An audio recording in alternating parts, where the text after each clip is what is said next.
Good evening. It's 6:30. We'll get started by standing and saying the Pledge of Allegiance. I pledge allegiance to the flag of the United States of America and to the republic for which it stands, one nation, under God, indivisible, with liberty and justice for all.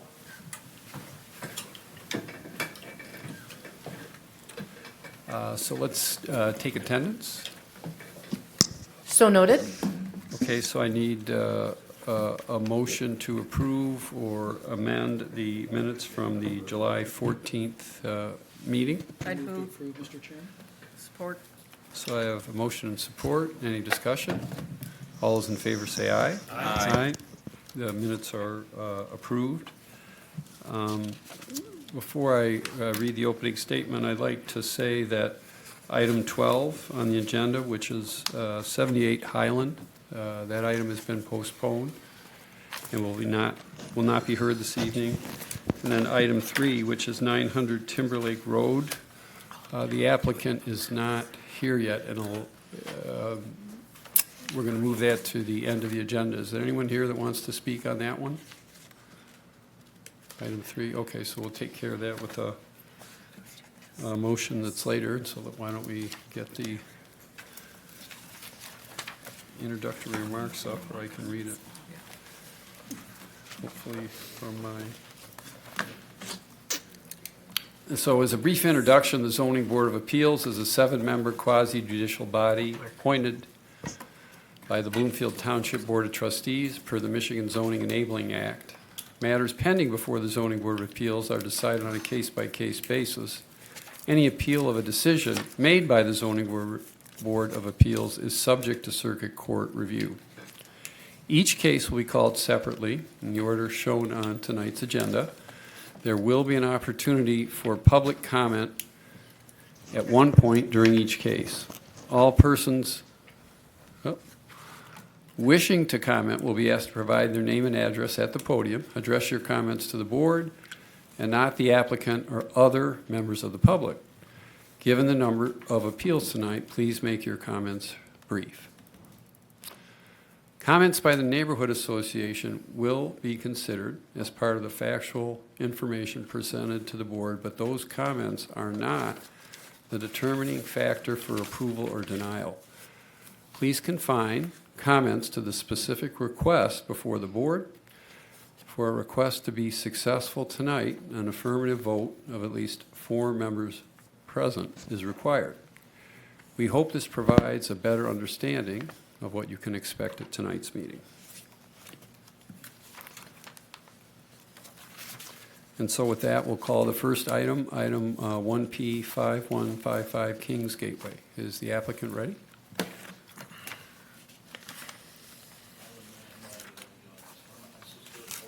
Yeah, so please introduce yourself, give your name and address at the podium.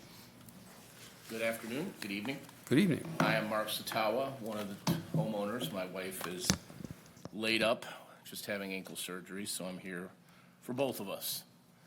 And I am the co-owner of 5155 Kings Gateway.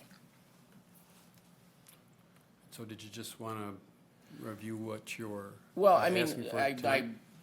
I'm cognizant of the instructions of the busy agenda. I mean, I tried to include everything in my application, particularly the supplemental letter that I included. This invisible fence is now over 16 years old.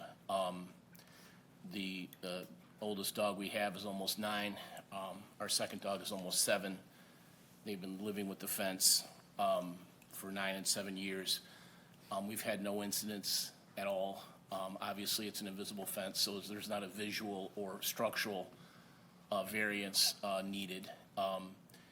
It's just a question of we don't comply with the setbacks and the front yard portion of the ordinance. When we first got our first dog in 2010, we went to invisible fence. At the time, it was a franchisee. We went to them because they were the leader in the industry. we were assured by the representative that they would take care of any and all zoning issues, ordinance issues, compliance, et cetera. As busy people, we didn't want to get into that minutia. They installed the visible fence. Our dogs have been trained on it. When I called them, when I got this initial letter saying that we didn't comply, of course, you can imagine I was a little bit annoyed. So I called Invisible Fence, and they basically punted, saying like, well, yeah, this was a big problem. It was a franchisee at the time.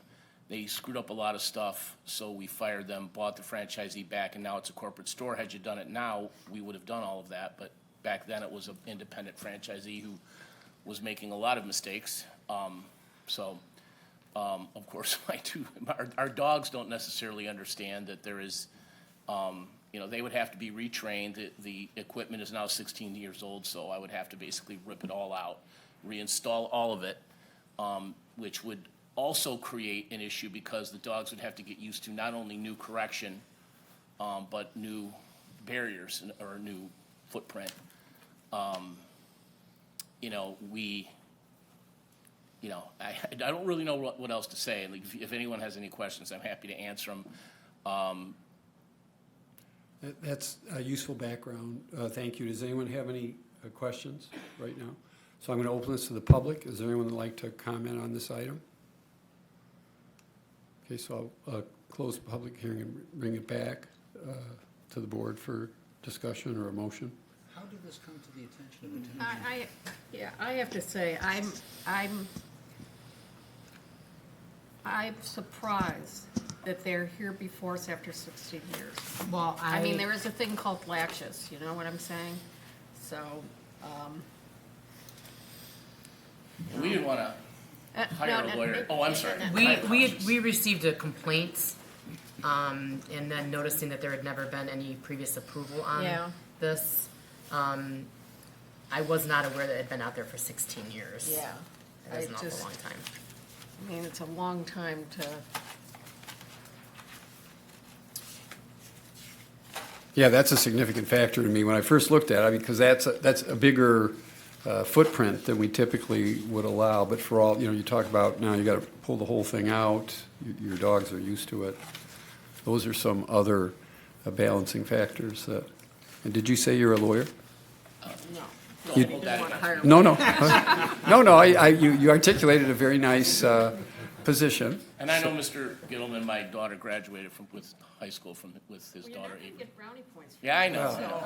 But I do have an answer to your question. It was a very kind of a weird and somewhat interesting human interest story. If you want to know why the anonymous complaint happened, I was sort of at the house when it happened. I can answer the question if you're interested. If you're not, that's fine.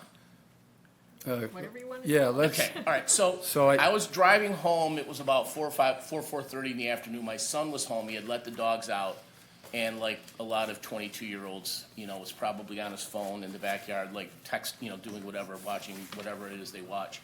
And I was driving down the road, and the dogs were sort of on the side of the house, and there was somebody stopped in front of the house with their phone out, very obviously videotaping them. And I kind of looked at her, and I kept pulling around, and I pulled in. I got out of the car, I went into the front, and she was like videotaping them. Because she was there for so long, the dogs We're barking. started barking, yeah. And so she called the animal control people, who was a very nice gentleman, who said, hey, I need to make sure your dogs have had the rabies shots and that they're licensed. I resolved that, and he's like, and oh, by the way, as a bonus gift, you're going to hear from the ZBA because I don't think your invisible fence complies with the ordinance. He said, understand, I'm not trying to, give you a hard time. I'm obligated to do it. And the animal control person then referred this to the ZBA. So we have an email from Mary and John Mills that is saying, ask that the zoning ordinance be upheld, as the dogs can be quite challenging for the neighbors as they walk by the house. Neighbors tend to avoid the street in case the dogs are out. So that seems to be in conflict with the fact that, like the time that you said the fence is there. I will tell you that 4 of the houses in our area have dogs. They will bark at each other, including the house at our neighbor. These dogs and our neighbor's dogs tend to have a a frenemy type relationship for whatever reason, but there are dogs all over our subdivision, and people are walking up and down the street all the time, including walking their dogs. Our dogs have never broken the invisible fence. There had not been a single incident of our dogs breaking through the invisible fence to go after the dogs that are walking down the street with their owners. It's just, there was one particular person, I had never seen her before, I can only presume she was a new neighbor, I don't know that for sure, and, So you don't know Mary and John Mills? I do not. Okay. but I can only assume that's the person. Probably was, Yeah. yeah. Okay. So we're getting a complete picture here. So we're balancing a number of factors here. I'm glad we have such an experienced and knowledgeable zoning board here to come up with the right motion. So, yeah, so being a dog owner myself, I know that they, I don't know if this is on there. Being a dog owner myself, I know that they love to yap at each other as they're passing by, so I don't see that as a threat to anybody if they're not leaving the property or anything like that. I don't think that's a problem. It has been in place for 16 years now, so I think it's not necessary for us to ask them to redo everything now. So, if I may add to that, if this was before us as a brand-new one, I would not be in favor of having a fence on the property line, especially on the road. Yep. So the fact that it has been here for 16 years, he's right? There are some things there, and it was outside his control, but we can't change when new neighbors move in and don't feel comfortable or don't feel safe. Regardless of how great your dogs are, new neighbors and neighbors turn over. So I have a tough time with the fence on the property line. So that's where I'm at. Doesn't mean that it's not your fault. Bad contractors are sometimes why we're here, which is a frustrating thing. I understand. It's not on the property line, is it? It's, No, on the one side, it's encroaching 25 feet, right? Well, That's what that's Well, what the it's thing because it's a said. dual front yeah. yard. Yeah. But it says also encroaching 25 feet in the required 25 foot. Is it different actually on the Look at the- drawing than the Oh, it's the way it's noticing? written is wrong. Yeah. Okay. When we were looking over the application, there was some uncertainty as to what the exact setback was. And we clarified that after the notice went out, so we just noticed it to the maximum. And that's why Okay, I added the then, arrow. because when I look at the notice, it's different than that. Perfect. So again, so you are 6 feet off the property line? Is it 6 feet off the property line or 6 feet off the easement? It's right on the easement, on the side of the house, it's right on the easement. It's basically on the 6-foot easement. Which would be on the property line, right? Well, no, No. no. Okay. well, I guess far more, off the property line is it? it's 6 feet away from people that would be walking. Maybe that's another way to look at it. Yeah, but Right, so there's- if you're walking on Lake Crescent, the dogs can't get any No. closer than 6 feet. No, they can't, that's a house. To the left of that is a house. It's another house on Kings Gateway. I don't know why there's an easement. I can only assume it's a utility easement. I'm almost certain it's a utility easement. Okay. That's not an easement for pedestrians. The closest the dogs can get is in the front yard On in Kings Kings Gate. Gateway or the side yard on Lake Crescent. Okay. Do you have any room in moving just that one side back a little bit that's on Lake Crescent? So it doesn't feel, does it feel like the dog is up against the road, or it's 20 6 feet back? It's 26 feet. 26 feet back from the road. Yeah. I feel more comfortable That's with it pretty now. significant. Yeah, it's far back. I mean, it's way far back. I mean, no, they can't get close to the road on either side. So that one of our concerns is when dogs can run up right to the road or up to the sidewalk or walking path, is that it can jar people or scare people. Of course it can. So the fact that we can show that we are not right up to the road and there is a 26-foot buffer is a more compelling case. So I think we're ready for a motion. Would you agree, someone? Sure. Mr. Chairman, I'd like to make a motion. Thank you. In regards to the appeal at, I'm going to go with the permission request first. In regards to the appeal at 5155 Kings Gateway for the accessory structure, I move the request be approved. I'm going to say not as noticed, but as presented. Based on the information presented, the applicant did demonstrate compliance for section 42-76 standards because the use of this accessory structure is appropriate in the neighborhood, as we want to have invisible fences so it's not a visual barrier and it keeps his dogs in for safety for them and for his neighbors. Now for the dimensional variance, I'm gonna list what that is, not what was noticed. For the same address, 5155 Kings Gate Way, for the setback variances, I move the variance be approved as presented. Based on the information presented, the applicant did demonstrate all standards for practical difficulty because compliance with ordinance would be unduly burdensome because this is 16 years old. We are already 26 feet off the closest property line, as well as from both sides, so for pedestrian traffic. There is no injustice to adjoining neighbors by the reason of it's been here for 16 years without a single complaint until recently. And again, we are 26 feet away from walking neighbors or pedestrians. And this is not self-created due to the fact that we had a bad contractor 16 years ago who didn't uphold his end of the bargain. Again, so the setback that we're having is a 21-foot variance on the first front yard, and then, can you tell me what the other one is, Tom? 10 feet on the west. Can't see the south, because the north is fine.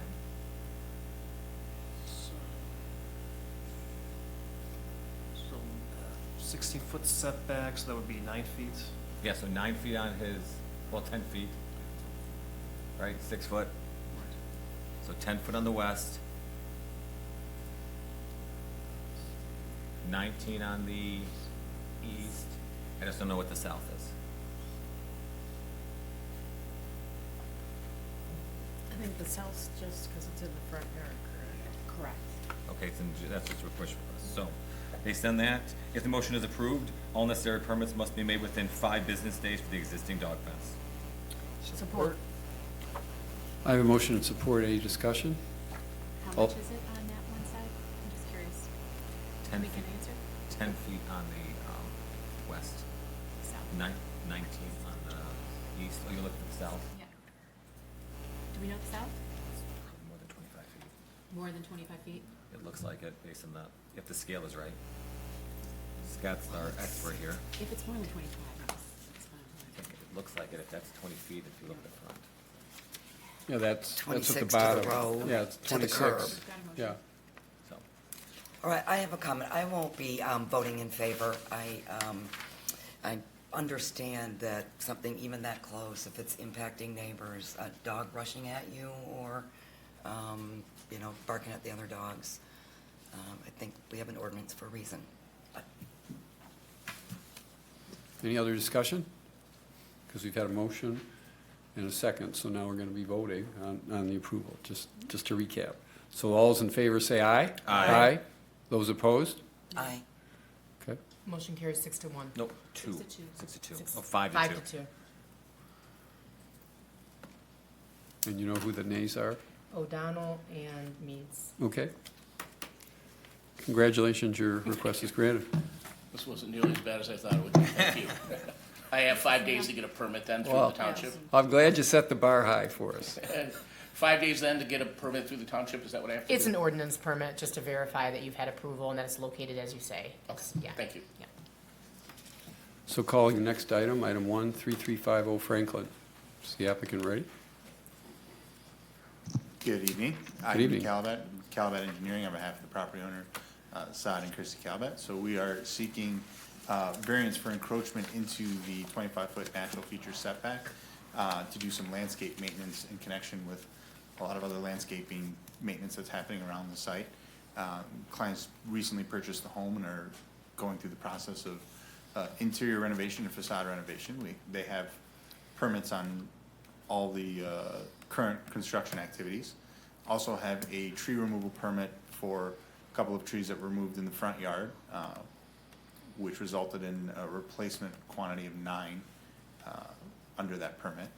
The additional work that they're looking to do is to clean up the side yards and rear and the back of the property from basically overgrown bush, shrubs, weed, undergrowth, things like that, that are permitted to do under the natural course of maintaining your property. As they get along the sides of the property, as it approaches to the water's edge, they like to continue that work up towards the water's edge so that they can clean up. You don't have a nice clean side yards and then just a 25-foot section of overgrown shrubs and weeds that are not maintained. So we included several pictures of the work in the area that they're looking to tackle. Again, removal of weeds and undercutting of brush material, and then there's some trimming of hedges along the waterfront so that they can enjoy the view of the lake as well, because those shrubs had not been hedged at all, it seems like. So really here to answer any other questions that you guys have. How long do you think you'll be working in the natural feature setback to get all this done? About a day, not even. Oh, that's interesting. This is what I'm confused about. Yeah. I understand cleaning it up. You're not just pulling it all out and putting grass, are you? So the grass goes all the way up to the water? The grass currently goes up to an existing riprap boulder, seawall, boulder wall, seawall. So there's boulders in, and most of this is growing in between all the boulders. So it's pulling them out and just cleaning up the boulders. So there will be there's a little bit of areas there, there's a couple areas where there's some dead plant material. There's like a dead weed tree on the one side we have a picture of. When that gets pulled out, there will be roots that'll come out with it, so there'll be some disturbance to the soil, so that area will be restored, where it's grass seeded all around it. But otherwise, we're basically only replacing and seeding the areas where there currently is, as they get, as some of these weeds are larger, so they have larger roots. As you uproot them, they will disturb the soil around them, so we want to put that back and seed it. But as far as all the way up to the water's edge, no, that will not be the case, because there's an existing riprap boulder wall there. Most of the cleanup work is within that boulder area. I mean, is any of that vegetation wetlands vegetation, or is it weeds? I mean, there's a difference in my mind, whether we should have some restoration of some wetlands planting. So I need further explanation from you. So it's a bit of a mix of both. It's predominantly weeds. The areas, the unique character of that waterfront, which is different than a lot of the other properties on that lake, is that it doesn't have a iron seawall. Whereas you look at all the other waterfront properties on that lake, they've got pretty much a steel seawall, and so their grass vegetation comes right up to that seawall. There's not really a defined wetland. If you get into the water's edge, you're dealing with inland lakes and streams, which we're not doing. We're staying out of the water's edge, so we're just cleaning up the weed material that's in the boulders there to provide, better visibility and access to the lake. So on this drawing that we're looking at, the areas you're talking about are the two yellow ones. There's two Just the different sections. No, there's three areas. There's the two yellow ones, which is mostly brush material along the side property line, and that's just clearing of the brush and small, buckthorn and other things that are growing kind of invasively in that area. We are doing that work along the entire side. So if you notice the green areas on both sides, that work is all being done along those sides. So we're continuing that up all the way to the front. So that's on the two sides. Then along the actual waterfront, that's where we have a lot of pictures of there's areas where there's weed materials growing up through the rocks. There's several shrubs that are, not hedged, not even, that need to be cleaned and hedged. And then there's a pretty dead, large weed tree on the one side that needs to be uprooted and pulled out. So your photo that says view to the rear to west is quite tall along there. You're talking about taking all of that out? Which one is that? I don't, if we can flip to that, it would be. Depends on the screens that we have. Yeah, so yeah, our picture. That one, back, 1203. here on the bottom right, is that Yeah. the water's edge? Yes, that is. Most of that material, there's shrubs that are, you can see there's a shrub there on the right, one kind of in the center there, and another set of shrubs to the left. They're all getting choked out. So those are gonna be hedged and trimmed, and the weed material around them is going to be pulled and removed. What's gonna be put in its place? Nothing. Once it's removed? Nothing. There's boulder riprap rock there, which will stay. So we'll just be cleaning up that existing and exposing it. So it'll be lawn. No, the lawn comes up to a boulder riprap seawall. So it's large rocks. These plant materials are growing up in between the rocks. So we're pulling them out and exposing the rocks. We are not placing any new material in that area or along the water's edge. So just along the sides where you're taking those shrubs out, you'll be planting grass. In So- areas And where those it's yellow disturbed. areas, So nothing is going to be removed between the rocks and the water's edge? Correct. everything Okay. is. But that, No, you the just said. picture I'm looking at, those reeds. The water's edge, nothing will be removed along the water's edge. I'll clarify it that way. Nothing will be removed along the water's edge. It will all be, At the water. yeah, But- at the But all water. that stuff is right up to the boulders. So that stuff is in the boulders. Is in the boulders. So those wreaths So or that's- those type of plant material. That's the water's edge. I see. I see. I think we're still not getting the right answer. So the wreaths that I see right there, all the tall, non-shrubs are all Correct. being removed. Yes. Because those are in between the rocks. Correct. When you remove all those things, you're gonna get to clear water. Is that correct? When you remove them, you will have clean rocks and then water. Yes. No plant material. Right. Correct. Right. So the This rocks grass go just goes right through. up to the water's edge? Correct. They are what It's hold the- the, Replacing the Wall. metal seawall? No, Yes. there's There's no no metal. metal seawall. In lieu of. yes. No Exactly. seawall. Yep. There is no metal seawall along this just the property. rocks. And this, Yes. and this does not require Eagle's approval? Correct, because we're not getting into the water. And you already had them review that and give you that? Yeah, Do you have a letter from them saying that? I don't. They, I know sometimes they'll give you a letter or an email stating that, like, we reviewed your case, you're good? Did we do we that? didn't get that far. Knowing that we're not touching the water's edge, we know we don't need inland lakes and streams. There's no identified wetlands there Are you using equipment to do it, or are you doing it by hand? by hand. Which I think is a delineation, isn't it? What's that? Isn't that a bigger delineation for Eagle, Eagle doesn't regulate anything up into the water's edge, unless it's considered wetland? unless it's considered wetland, correct? That's what I was trying to understand. So you're saying none of this is regulated wetlands? No, it's not. Is that true? We don't have anything that identifies it as a wetland in our Okay. system. You can go into natural features and remove Yeah. Yes. and Yeah, cut we've done down that and before. trim. Alright. It's when you disturb the soils. And you usually have to So- restore. or replace. Just wanted to make that clarification. Yeah. It's And I the believe disturbance of using the soils that equipment. really requires the variance as well as the grass installation. Right. Which- Yeah. Which that is happening predominantly on the sides, on the two sides, and then there's a picture, if you can flip to Tom, of the, there's kind of a dead tree, keep going through, I'll show you when you. It was on our second sheet, unless you don't, oh, okay. That-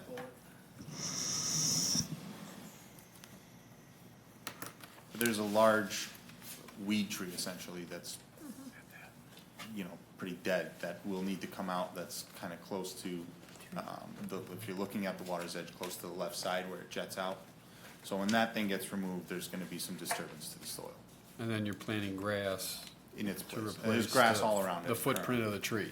Correct, Okay. yes. Do we have any other questions? I'll open this to the public. Anyone like to comment on this? Close the public hearing. And this is unlike any other request. Usually there's other things that are going in. This is purely to Or clean up. there's a restoration. Yes, there's a Plan that restora- we see. Yep. You know? So we're just kind of relying on that he's just gonna pull stuff and not do And it's anything not a to make regulated it turn wetland. into and- a Yep. Well, we will manicured require them lawn. to get a natural features setback permit. Yeah. And under that permit, we would verify that the action and activity that he is stating is the only activity that's occurring. Yeah. So can we have a motion with that? I think we can. Mr. Chairman, I would want to make a motion. That would be great. In regard to the appeal at 3350 Franklin Road, for the dimensional variance request for work within the natural feature setback, I move the variance be approved as requested. Based on the information presented, the applicant did demonstrate all of the standards for practical difficulty because compliance with the strict letter of the ordinance would be unduly burdensome, given the fact that what we're doing is simply removing any excess vegetation in the rocky area that is serving as the metal seawall, would normally be the metal seawall. There is no injustice to the adjoining neighbors by reason of the fact that this is not going to impact their view of the lake, other than maybe increasing the view if they're adjoining neighbors, because now they can actually see beyond these reeds that are growing up within the rocks. Unique circumstances with the property have been demonstrated, given the fact that we don't have that metal seawall right now, and we're relying on that metal seawall, the rock seawall that goes right up to the water's edge, and it's not self-created due to the fact that, they purchased the home, in this particular condition, and they're trying to improve it.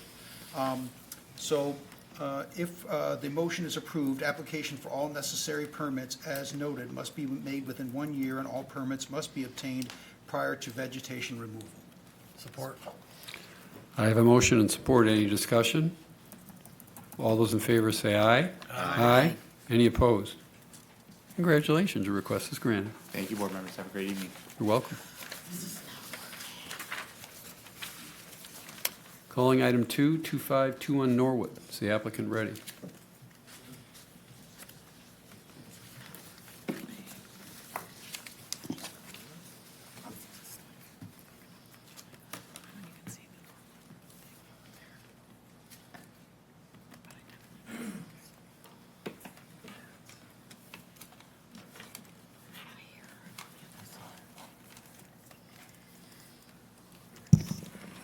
You can go ahead. Okay.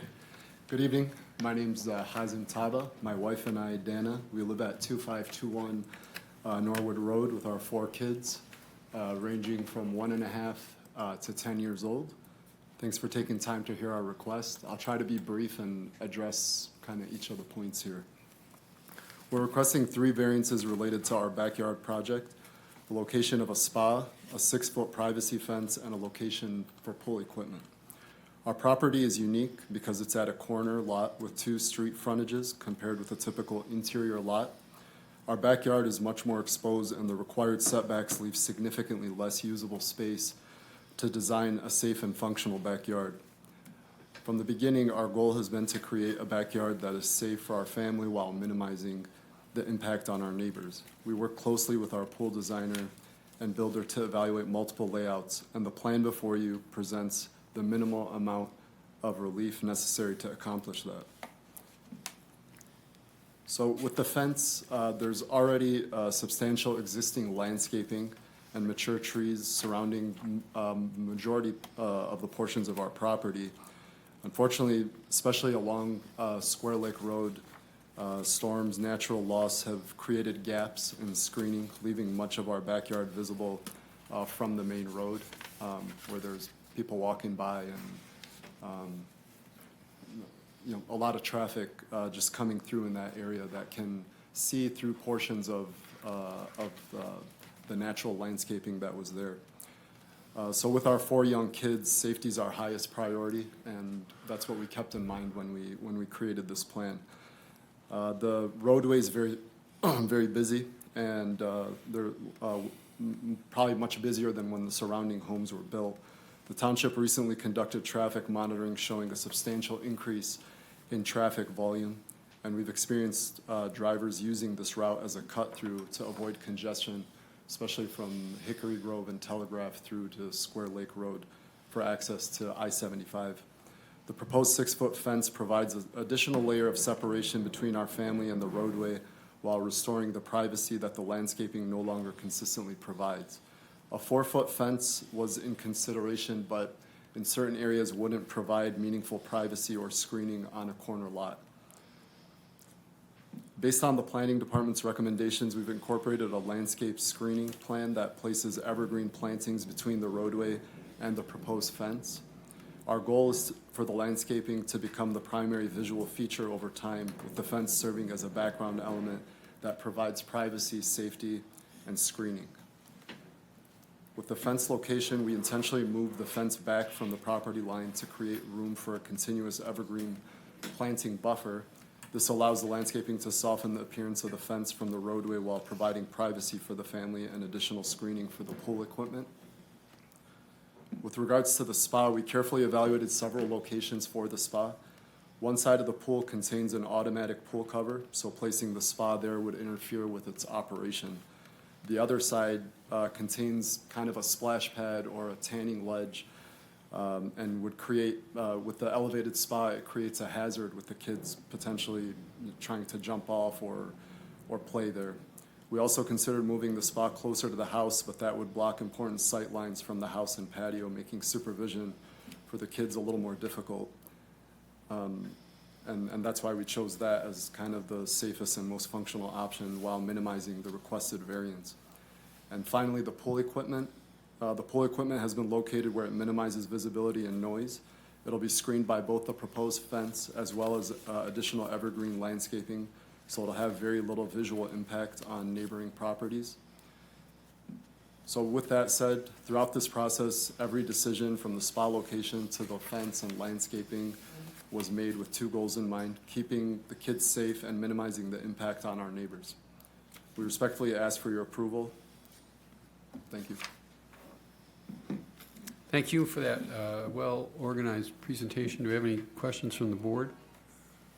I think you might want to clarify a discussion that you had with one of our staffers today about your intention to use the fence for pool, around the pool. Yeah, what do you mean? Like instead of a privacy fence? What is your intention regarding the pool and the fence? It's both. I mean, really, it's for privacy, but also as a barrier to the pool. But it should be 3 feet, additional 3 feet inside I think the line on there. So we should be able to. We're pushing it more forward to be able to plant evergreens on either side of the fence. So on the neighboring side and our side. So where are you proposing the fence? Still 3 feet. The yellow line. That's a dated picture. We should Okay. have a more updated one. So it'll be another 3 feet in from there. So 6 feet in. So it'd be Right, 6 6 feet total yeah. feet, Yeah. which would allow I was you to gonna say, plant yeah, a 'cause Exactly. whole 3 row. feet would not And be there enough. actually is existing evergreens already on the neighbor's side and our side, but if there's any gaps, we plan on filling the entire thing. And because it's a pool fence. Yeah, It it just serves happens as to a be a pool 6-foot privacy containment fence. fence. Exactly, He's yeah. doing a twofer. Twofer. And we know there's, our neighbors also have young children, so we're very cognizant of that aspect of it. Any other questions from the board? So I'm going to open this to the public. Does anyone like to comment on this item? I'll close the public hearing and bring it back for further questions or a motion. Mr. Chairman, I'd like to make a motion. Oh, wait a minute, do you have a question? Okay, no, I was gonna make a motion, go ahead. Okay. Okay. With respect to the appeal at 2521 Norwood Road, I will do the permission request first. Move to approve the permission request as submitted for the spa and privacy fence, accessory structures. As submitted, the submission complies with all the 42-7.6 standards because the accessory structure, the fence, and the spa have been located in the best possible spot in a very limited yard due to the two frontages. It is a use that is common in the neighborhood and will not hinder or discourage adjacent property use. As to the dimensional variance request for the spa, encroaching 8 feet into the 16-foot rear setback and 6 foot high for the privacy fence on Square Lake Road, I move that also be approved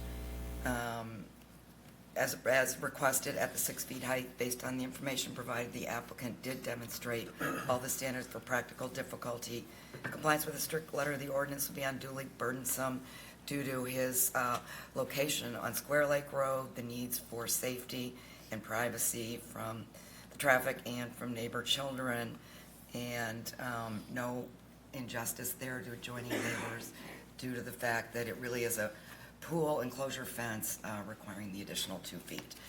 Should this motion be approved, application for all necessary permits must be made within 1 year, and all permits obtained prior to installation of the spa and privacy fence The additional evergreens plantings that you're proposing and the infill spots will be required to completely screen the items from public view. I would like, guess, can I make one comment? You noted that some of the evergreens may be on your neighbor's property. Understand that you have to provide screening entirely along your property. So even if they have one, you've got to put one in there. Absolutely, Okay. that's the plan. Thank you. and another point of clarification, if I may. So as submitted, said he was gonna plant it per the documents we had and we, sent out to the public, it says he's putting it on the property line. What we see here says 3 feet, what he said was 6 feet. 6 feet, yeah. So I wanna say that we are not gonna do it as submitted, it is as amended, which would be a 10-foot encroachment, 6 feet off the property line. Correct. With plantings at, exceeding the height of the fence at plantings, minimum 6 feet. Correct, yep. Which you Sorry, already it's said just a- anyways. It was just a dated, Nope, so I just wanna make sure, because then we can hold our people to that standard, Sure. so then it'll be good for you. Are Appreciate you it. okay with that? I approve as amended, and that's less than has been noticed. So you guys jumped ahead, so we have a motion and we have a second. Any further discussion? So I just want to comment and thank you for the precision with which we, got that motion clarified and amended. Any other comments? Okay. All those in favor? Aye. Aye. Any opposed? Congratulations, your Thank you. request as amended is approved. Thank you very much. Okay. Thank you. So item 3 is the applicant here. Oh, well, that's Oh, there? great, great timing. Come on up. Yeah, you don't need, we didn't postpone it because I thought maybe you would arrive.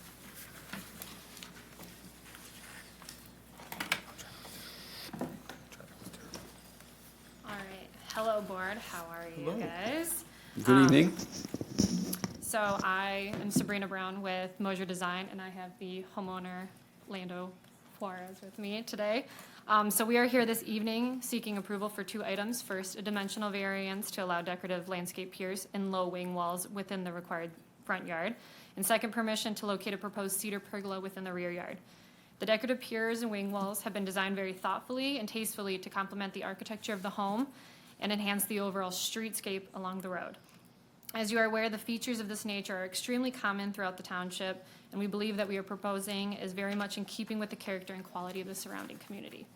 The piers and walls are modest in scale and are intended purely as architectural and landscape enhancements. They will have no negative impact on adjacent properties, visibility, traffic, or the use and enjoyment of neighboring homes. They will also remain non-illuminated in accordance with the ordinance requirements. We believe the variance request satisfies the practical difficulty standards because the proposed improvements create no adverse impact while allowing the property to incorporate the same type of tasteful landscape and architectural features that are commonly found throughout the township. The second request is for permission to locate a proposed cedar pergola within the rear yard. The pergola is located entirely in all required setbacks and is already very well screened by the dense evergreens that surround the property. Because of this existing screening and its compliant location, the structure will not have any visual or other impacts on adjacent properties. The pergola has also been designed to complement the architecture and overall landscape plan so that it feels like a natural and appropriate part of the property. Overall, we feel both requests represent well-designed, modest improvements that respect the surrounding properties and are consistent with the character of the Bloomfield Township. We respectfully ask for your support, and I would be happy to answer any questions. Thank you very much. Any questions? So when I look online, when I look at some of the aerial photos, some of that screening is still a little light. Did it get thick? Is it? It's grown a lot. We do have green giants throughout the whole property. It is a lot thicker. I can see some stuff through it though, like, that's like, you can do Yeah. a lot, I just can't see it. So I can see through some of those areas, right? Yep. Is there a way for us to mitigate that?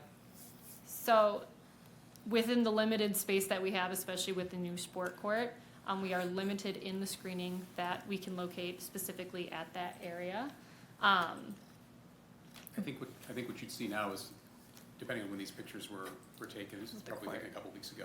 But the height of these trees are about 12 to 14 feet tall. Their bases have fattened almost 2 feet since planting, and even by the end of the season, they're all going to be touching and kind of integrating. So we try to hold to the standard that I can't see it at planting. So whether it's a double Correct. row, a staggered row, and we try to hold people to that same standard, so. Before we go to the public, because we got Correct. emails on this, I would love for an idea of how we can mitigate that. So, I mean, yeah, we can absolutely do double evergreens, obviously to ensure that at the time that this structure is built, which will be a little bit down the road, it is not getting installed immediately. It is a little bit part of a phase 2. But we can ensure that obviously that screening is full from all views of the property, because obviously is screening along the opposite side of the property as And well. then just to be really clear on that point, I know that Matt and the Mosher team, they drew a beautiful pergola. But just to kind of complement what Sabrina said, I don't intend to build this pergola for some time, probably at least a couple of years. But while we were putting in the That's a hardscaping. problem. While we were putting the Your hardscaping, approval's only good for 1 year. We That's- understand that. We had submitted the request prior to, Some other discussion. Yes. that's exactly right. So when we had talked about it, since we were putting in just the hardscape component, we mentioned that we might put in the footings to support something that could later be built. But when Matt and Sabrina and team submitted the request, of course, the design is on the page. I know that's what ended up in the board's agenda. It was prior. But just for the purpose of dialogue between us Yes. this evening, if the board's position were, that's too far out of a build to be accommodated by an exception or a variance that had to be granted this evening, that's something that we could table entirely and just focus on the front piers. I just want to be really clear, if that's not part of your process, let's focus on the one that actually is. Yeah, it would seem to me if you're not gonna build it within the year, just, Table withdraw and it come right back. now I'm and come back. absolutely fine with Yeah. that. In fact, that's the Because you're gonna clarification get we Yes, talked about. back absolutely. But then, would you, if you're doing hardscape there, then you'd have to rip it up to do footings, because you'd have to have the footings inspected for, it, right? I think that's right. I think you'd be taking up footings that are probably several feet by We- several feet wide. because of the posts that would actually be supporting this thing are kind of actually smaller than what is visible, because we would do probably 6x6 or 8x8. It's all dry laid pavers back there, Right. so we pop up the Okay. paver, I'm drop just a trying to sonotube. save Yes, some of your money when I'm gonna spend it on these trees, so. for sure. Believe me, we talked Yeah. about that from Okay. making sure it was modular enough and movable enough in the future. If we wanted to do it, For sure. we could. Okay, just because when we do the planned phase, which is what she's trying to do, we want to think all approaches, so it's great that we're doing that. I appreciate the dialogue. Totally understand. Thank you. With respect to the front piers, they're fieldstone. They're consistent with the neighborhood, which is primarily Tudor, ranches, colonials. And as the driveways, gets double parked or people drive through it right now, people are driving over the grass. These are great markers to just set aside the driveway. And what's the height on them? 4 feet. 4 Yep. feet, so. Correct. 3 feet, 3 feet, Nope. 6, and then a 6-foot topper of limestone, so making up to 4 feet tall. No, so we have 4 feet, and then 3 feet Okay. 4, for the 4, and motor 3. court, yeah. There was an email specifically about an 8-foot wall, so I The- was trying to The understand. length is the 8 feet, not the width- height. The width of the wing that So I you just see want to up make there that is clear for anybody else who may have a Yes. problem with this, Yes. what we're talking about for height-wise. Correct. totally clear, yes. I think they taper down to maybe 18 inches or 2 feet tall at their widest, 1 foot 6 inches. at Yeah, their- the at their- walls range from 42 to 30, and then taper down to 18. Just, to me, this is not a neighborhood where you're seeing these piers and walls. Oh, So it's actually, it's actually not true. There are quite a few houses in the neighborhood that have this on. well, not around you. But all I'm saying is, Yeah. it's, to me, it's sort of a little bit out of place. Yeah, when you come in on Wind Lane, I think there are at least 2 homes on the left as you're coming from Wind Lane heading west from Losser to our home. And if you were coming into Lone Pine Estates from the lower section, off of kind of the Peabody and Lane Lake Way, you would also see at least a couple of homes there. Also continuing down Lane Lake towards Lane Lake Court, you'd see multiple homes that have illuminated piers with gas lanterns on the front, which are approximately this height, bordered by boxwoods. We're not going to illuminate them. We're not going to put integrated lighting in them, whether it's gas or electrical. They'll simply be stone. The only lighting in the area would be something that's low on the ground. Landscape. In the landscape, low voltage. I understand what you're saying, but just, we don't want to end up with every house having these, okay? And a lot of times people come in and there's a real reason why they need to have them for security or things like that because of the area. just what's around it. You know, it's way too dark. So just telling you my feeling on this. I hear you there, and I know the pictures that are, that the picture that preceded this one with the front yard picture, if we can go back or click back even just one slide. You can see right now, it's a completely naked front yard. Right. There are It's no wide trees, open. there is no landscaping. That's why Yeah. we called Matt Mosher and the design team to say, what can we put here as we protect this driveway? People are driving over the inner edge of it. There's a sewer cap for our septic that's in that front yard. Yep. That's really close to tires going over it. I'd love to set that off so that service vehicles, visitors to my home, et cetera, aren't driving over that area. It's very, probably 6 foot, probably 6 feet out from the driveway now. So we're kind of on the left side of the picture on the right. You just see small walls right there where the driveway is. But otherwise, it's completely empty. There are no trees or boxwoods or anything there. So we thought the design looked lovely and in keeping with the neighborhood. Any other questions from the board? So I'd like to open this to the public. Does anyone like to comment on this item? Close the public hearing and bring it back.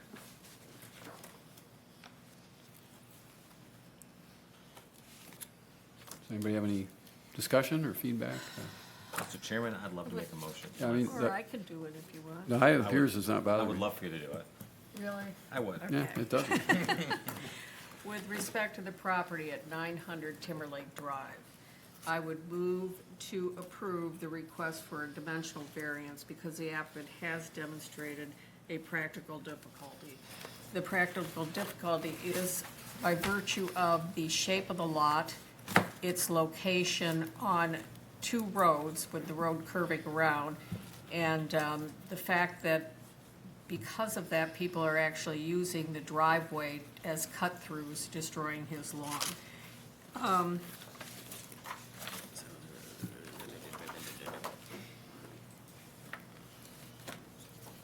There's no injustice to the adjoining neighbors by reason of this. The way it's facing, it really won't directly impact any of those adjoining neighbors, and the unique circumstances of the property have already been described, and it's not self-created. I got from the other paper. If approved, application for all necessary permits must be made within 1 year. All permits must be, no, that's it. All permits must be obtained prior to installation of the 4 non-illuminated piers, and they will be non-illuminated, and please don't come back asking for gates or anything like that, okay? Additional, and you will be required to have plantings to screen the non-illuminated piers and wing walls from public view. And that screening is supposed to meet or exceed the height of the items at the time of planting. Can I ask a clarification about that last component, given that the piers themselves are meant to be decorative? Putting trees in front of them themselves was not the intent. We're going to put some boxwoods in front of them. I think that if we had an actual visual rendering of them, you'd see that they're intended to have round boxwoods in front of each one of those walls, so that the lower. Yeah, so hold on a second. I should have, I didn't realize the comment was going to go on. So we have a motion. Is there a second? Support. Motion for any discussion? So, Yeah, there is some discussion. okay. Apologies for Yeah, jumping out of order. Yeah. One second. So go ahead. We also need a permission request. No. Oh, Permission request for the 4 non-illuminated piers. yeah, okay. So, Yeah, I was just thinking of pergola on that, okay, okay. take it. All right, I'd also move to approve the request for permission for the piers based on the reason that the applicant has demonstrated compliance with section 42-7 standards. Specifically, those piers are compatible with the adjoining properties and appropriate for the neighborhood and harmonious with the neighborhood. Support.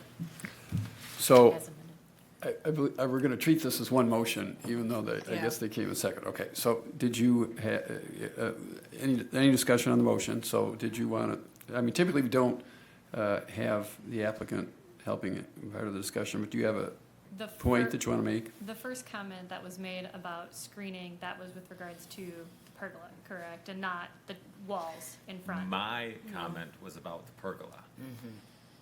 The motion on the floor includes that they're depending on who makes the motion, can ask for screening or softening of hardscape in the front yard. So that is putting her motion. plantings in front of the walls or piers. Yeah, we don't want to just drive down the street and see a wall. And more soft. Yes, Like- yes. Like you said, it's Yes, Wide we do plan to soften the look of them, just obviously because it is a lot of stone, so we do want to soften that, just to tie into the house. So what are you gonna soften with? Because her motion says you have to completely screen it.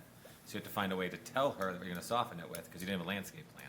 Yeah, there's no landscape plan like usual. Understood. So Okay. basically what we like to do, so we obviously have a bunch of round boxwoods kind of integrated in. And so kind of integrating those in touch with the piers, and obviously if it's something where you want us to provide a landscape plan, we can do that. I know we've done things after certain approvals as a contingency. So we would be more than happy to provide that, but adding round boxwoods, adding some perennial, whether it's an ornamental grass or some sort of perennial that helps buffer it, not fully cover it, because obviously we are building these beautiful piers that we do want to be visible, but obviously kind of softening the stone. And then, like I said, we already do currently have kind of the round boxwoods going on around the motor court area, as well as some statement trees. But if it does make sense to have a contingency to provide a more in detail landscape plan for this front area, we would obviously be more than happy to do so.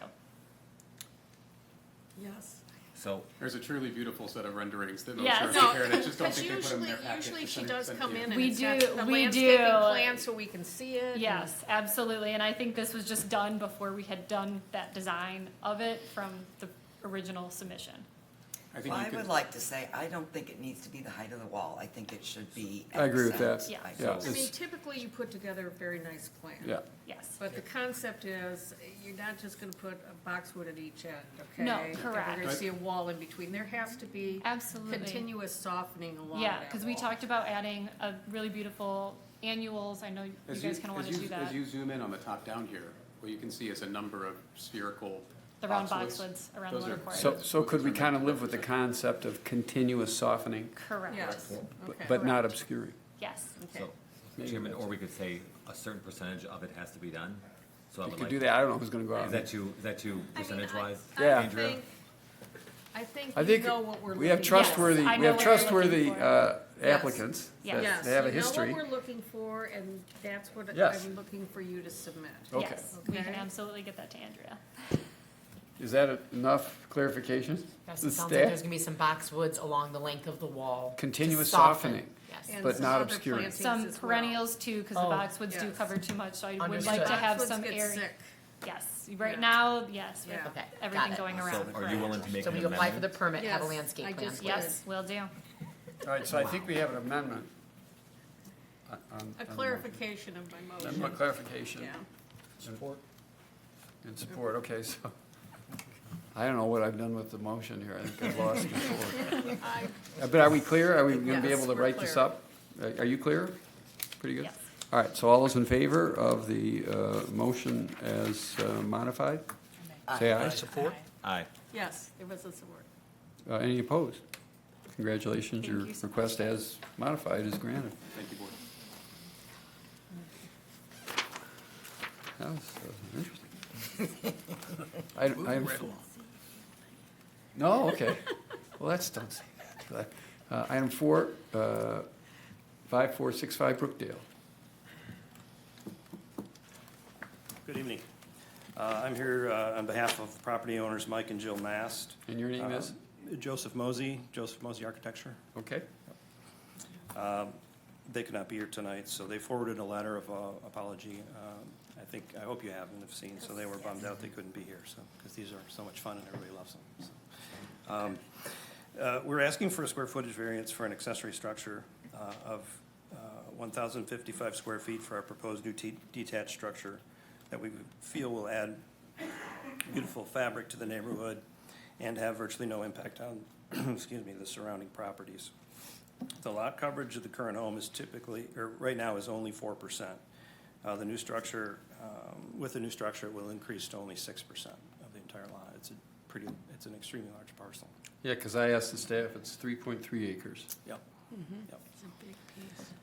So the structure will be set back 25 feet from that north property line, based on the home, that's an HOA requirement there of 25 feet.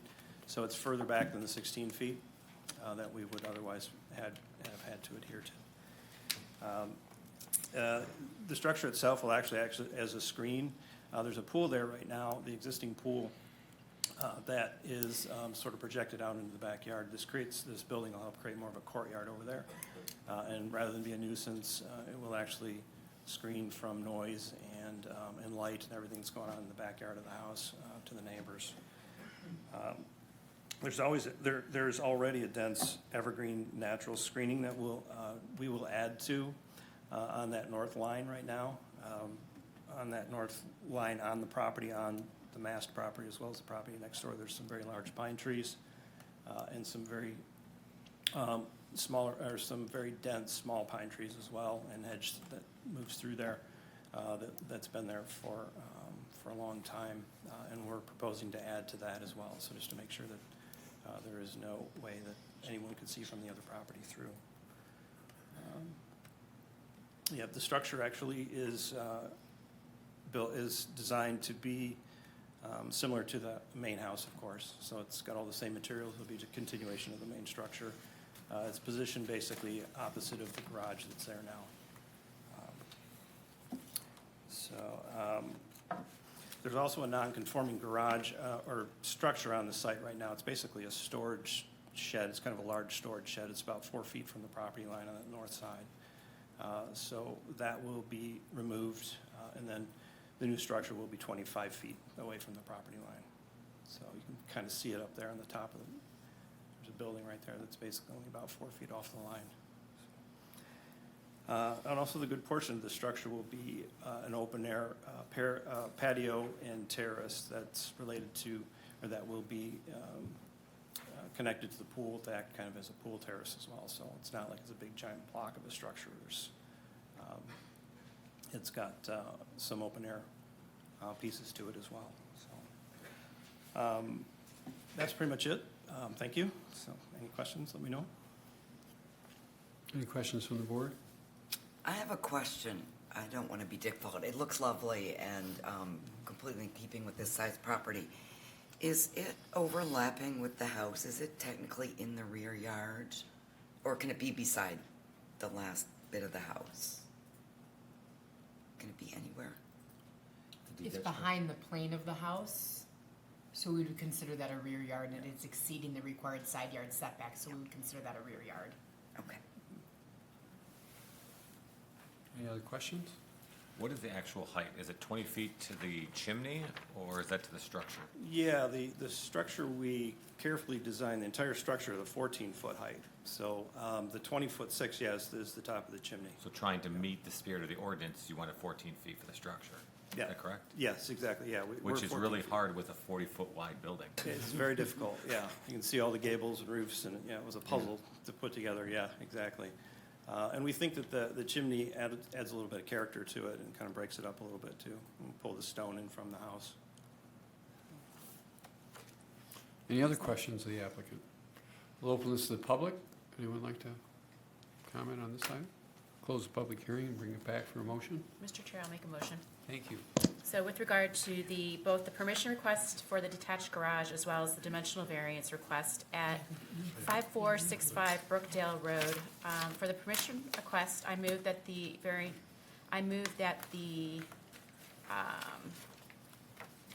accessory structure, the permission for it be approved as submitted based on the information presented. The applicant did demonstrate compliance with section 42-7.6 standards, because the accessory structure is harmonious with the neighborhood, given that many of the homes in this area have accessory structures similar to this, and the lot size can certainly accommodate it. With regard to the appeal for the dimensional variance at the same address, I move the variance be approved as requested based on the information presented. The applicant did demonstrate all standards for practical difficulty, because compliance with the strict letter of the ordinance would be unduly burdensome due to the size of the lot. There's no injustice to adjoining neighbors by reason that this will be screened appropriately with evergreen plantings. Unique circumstances with the property have been demonstrated again because it is a good sized lot and has plenty of room for this, and obviously that's not self-created. So if the motion is approved, it must include application for all necessary permits to be made within 1 year, and all permits must be obtained prior to construction of the detached garage. Additional evergreen plantings shall be required to completely screen the detached garage from public view and shall meet or exceed the height of the accessory structure at the time of planting. And a single-family affidavit is required to be submitted to the township. Support. I have a motion and support. Any discussion? Just clarification, he had mentioned landscape plan. Are you requiring that you're gonna have the screening For the garage? for the garage, but also pergola? Yes, Okay. So is the screening gonna be at the height at planting? yes. What was that? There's a certain height you're looking for the screening? Typically, I think that you had mentioned that it's gonna be screened from neighbors, right? Yeah, yep. And that's what I was referring to in the motion. Yep. Yeah, there's, on the, there's a plan to be evergreen trees planted in there. I guess we haven't picked the size yet, but there's a pretty dense screen there already, so this will just be probably whatever looks most aesthetically pleasing, and not just a row of, we'll probably move them in and out. If you want to say a certain size, 6 feet, 8 feet, something like that, Well, would be fine. we do require that it's at the height of the accessory structure at planting. Okay. So- We don't Well, always but do that no, for we birds. screen Buildings. garages. Well, it's For not- buildings, okay. Yeah. Well, What he's what talking- do We you don't guys screen suggest? garages, but it's not a garage. It's a garage and pergola. That's why the space is so big. So that's why I wanted to clarify.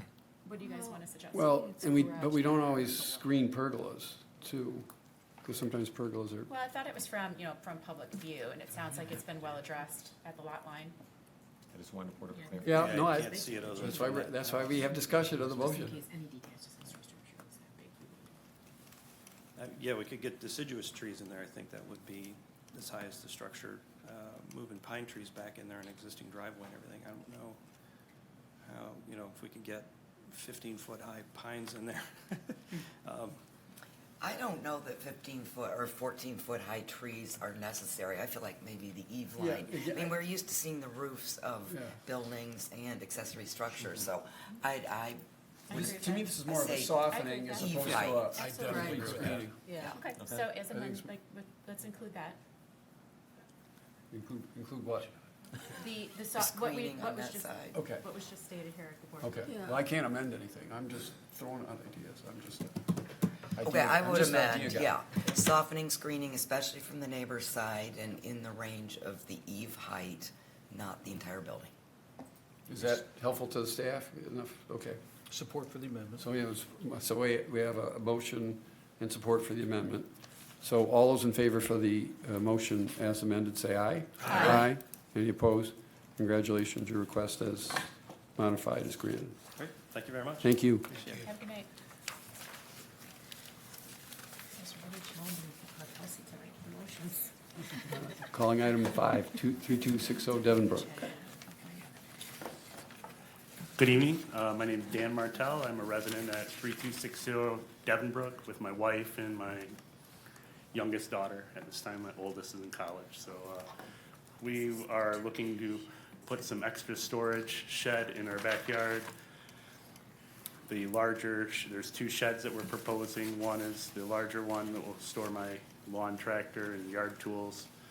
And the other one will be a pool shed, I call it, but it's used for, a little bit of entertaining and storage of some pool toys and vacuum and that sort of stuff.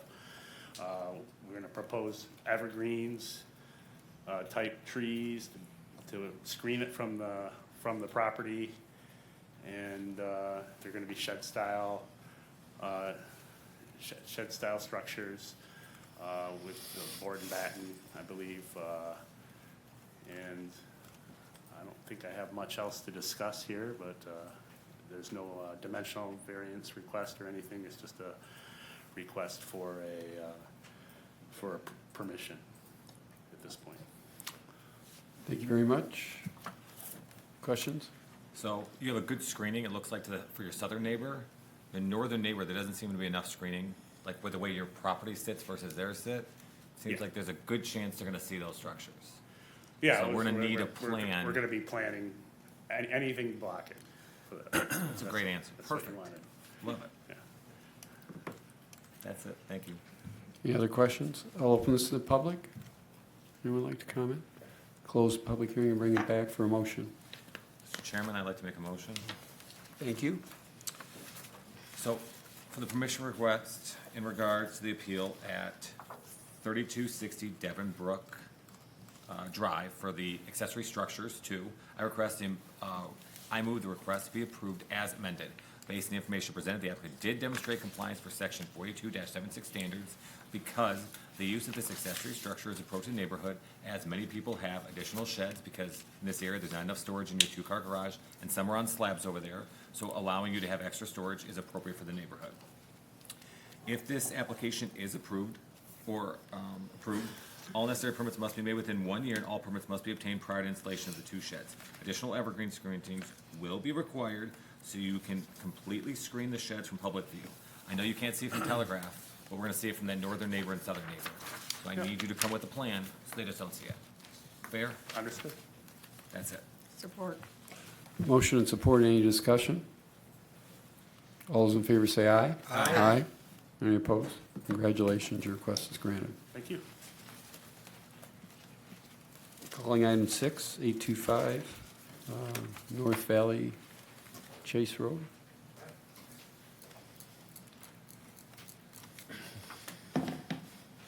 Good evening, Board. Tony Barish, Higher Ground Landscaping Services. On the behalf of Krista McNaughton-Gickabone, we are installing a fireplace. It is approximately 11 feet tall, and it will encompass 2 cubbies on either side of it with places to hold wood. And the yard has been already screened with 14 to 16 foot green giants completely covering, and nobody can see anything. I believe there's pictures that accompany these.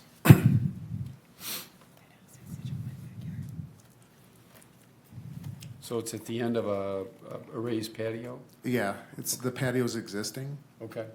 and that's the view of where the fireplace would be. The only question I have is how far away is it from the plantings? Yeah, About 20, more than 20 feet. Perfect. Yeah.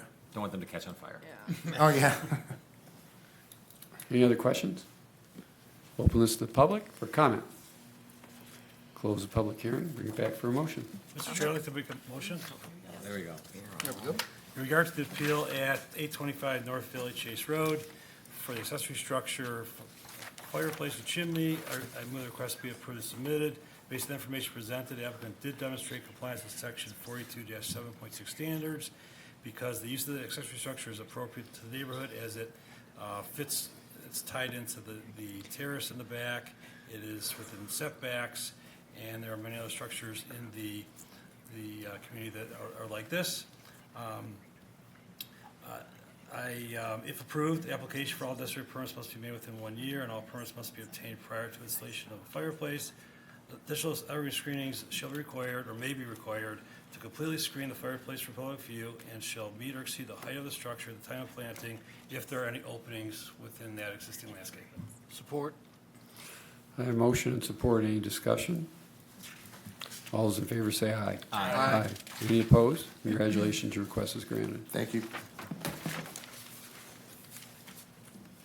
So calling item 7288 Orange Lake Drive.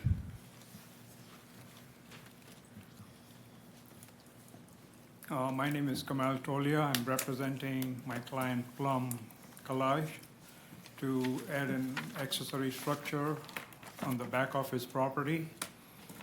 And considering we have enough foliage on the north side and the east side, and we're just putting a accessory structure for a detached garage for his extra large van. And that's all I have to say right now. So, any questions?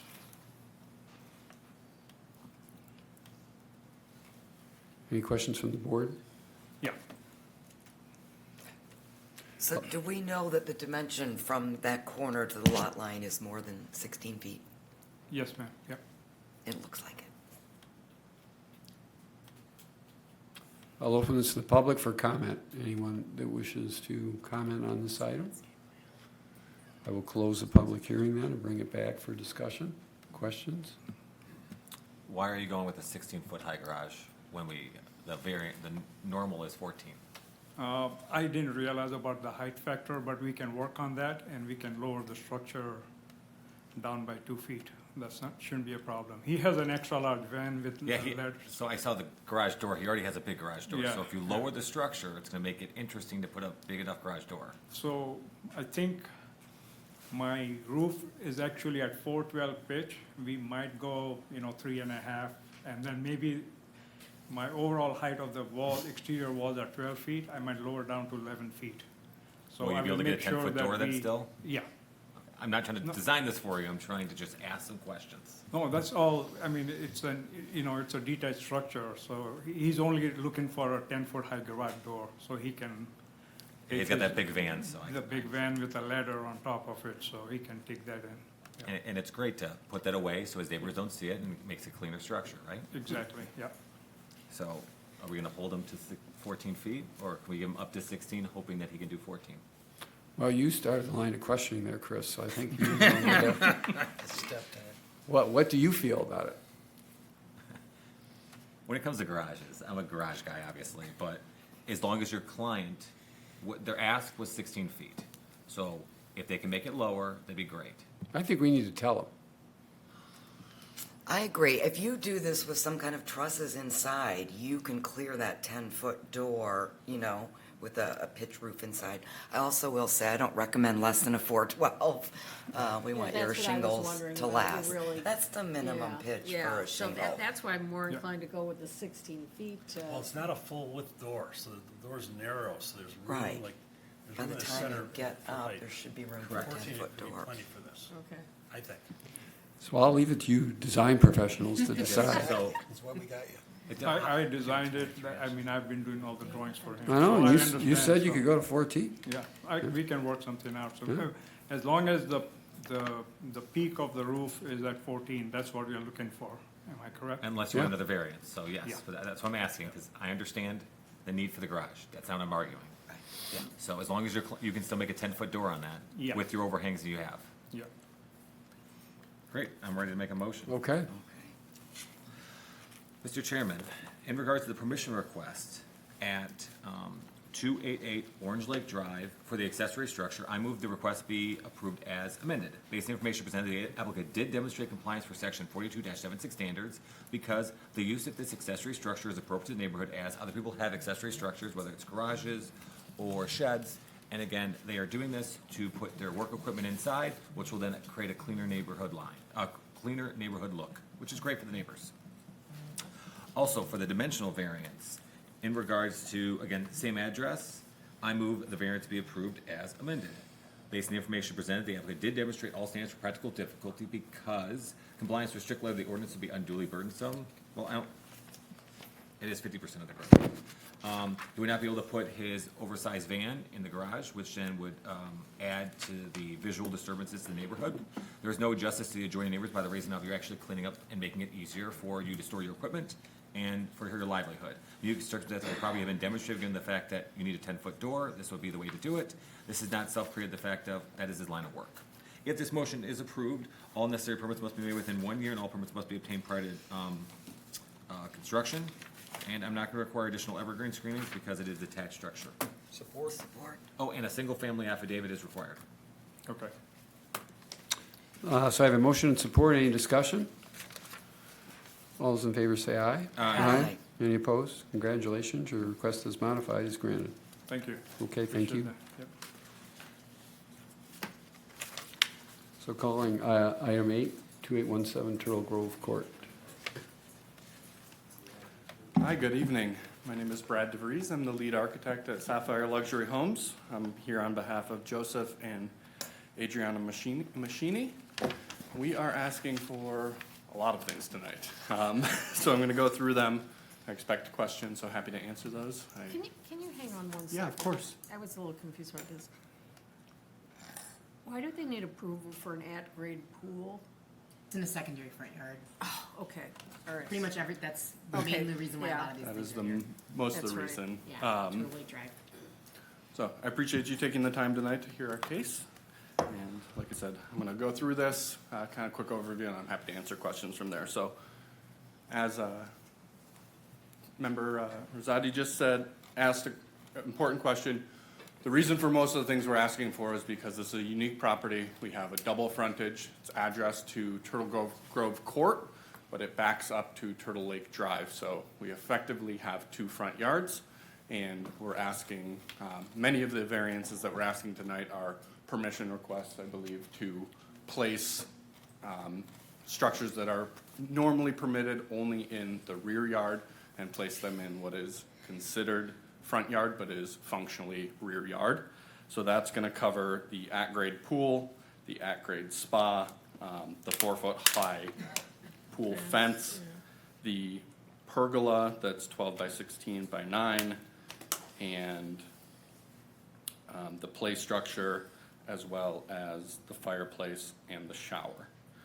In addition to that, we are asking for pool equipment to be located away from the home structure, and it's located, it's hard to see on this plan, there's a lot of things highlighted, but it's actually kind of all the way, actually I think the other one's easier, all the way at the bottom, kind of the square rectangle to the left, kind of the first left rectangle, but that's our pool equipment. And the big reason we're asking for that is basically from the edge of our lanai to the edge of the pool is a stormwater easement.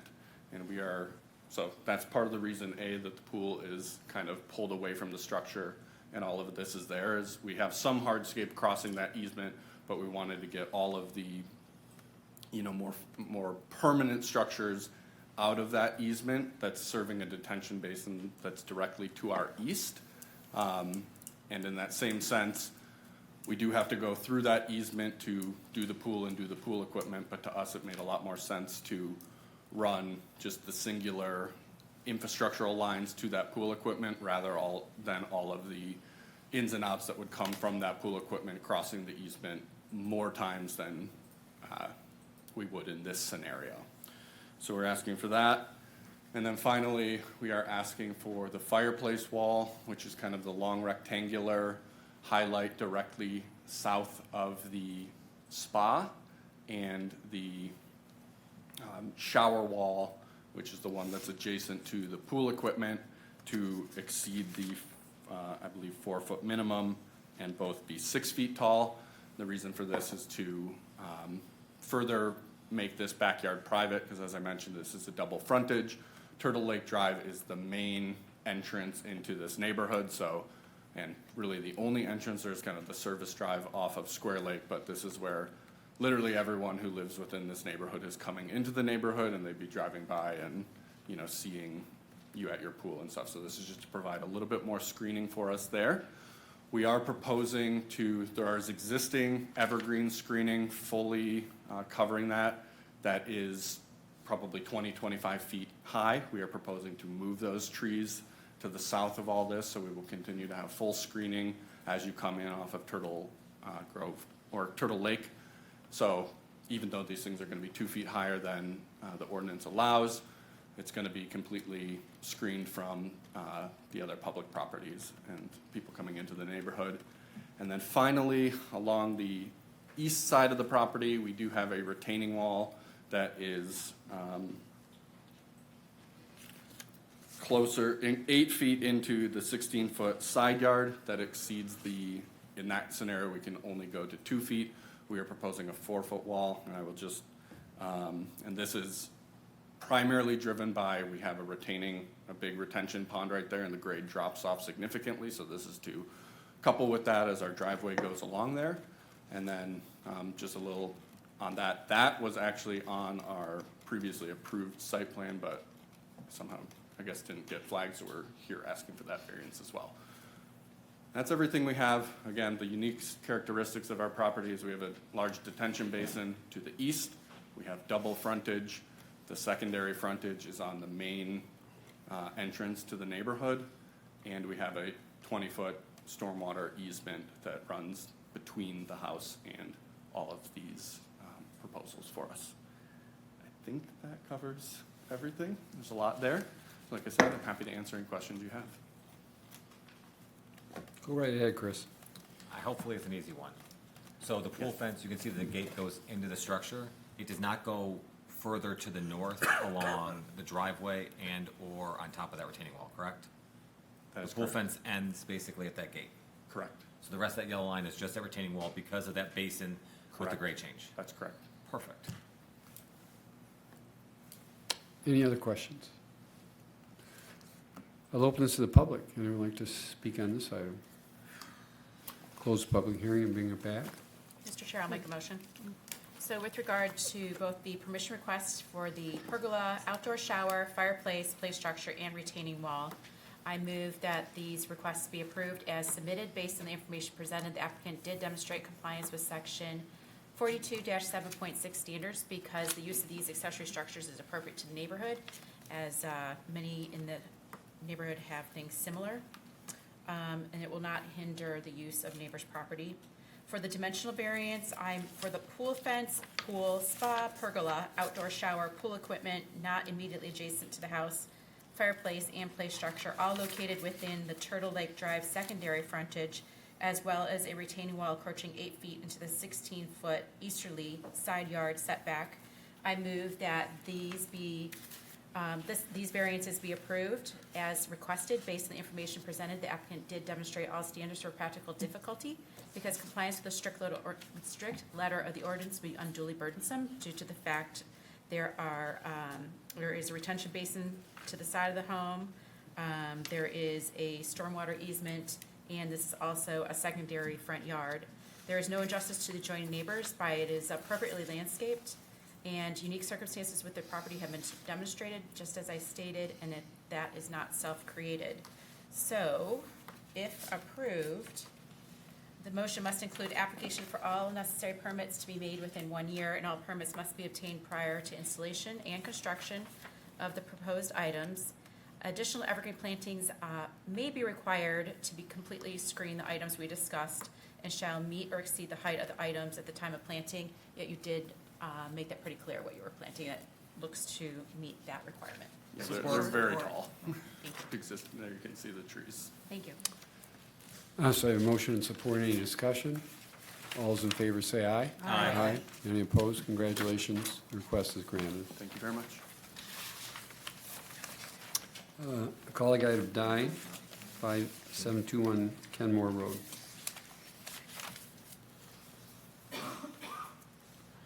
Good evening. How you doing? Good evening. My name is Ahmed Zahar, and I'm the owner of 5721 Kenmore Road. I'm here to seek approval for of existing accessories that I've had, but I never knew I needed permission of accessories at the time.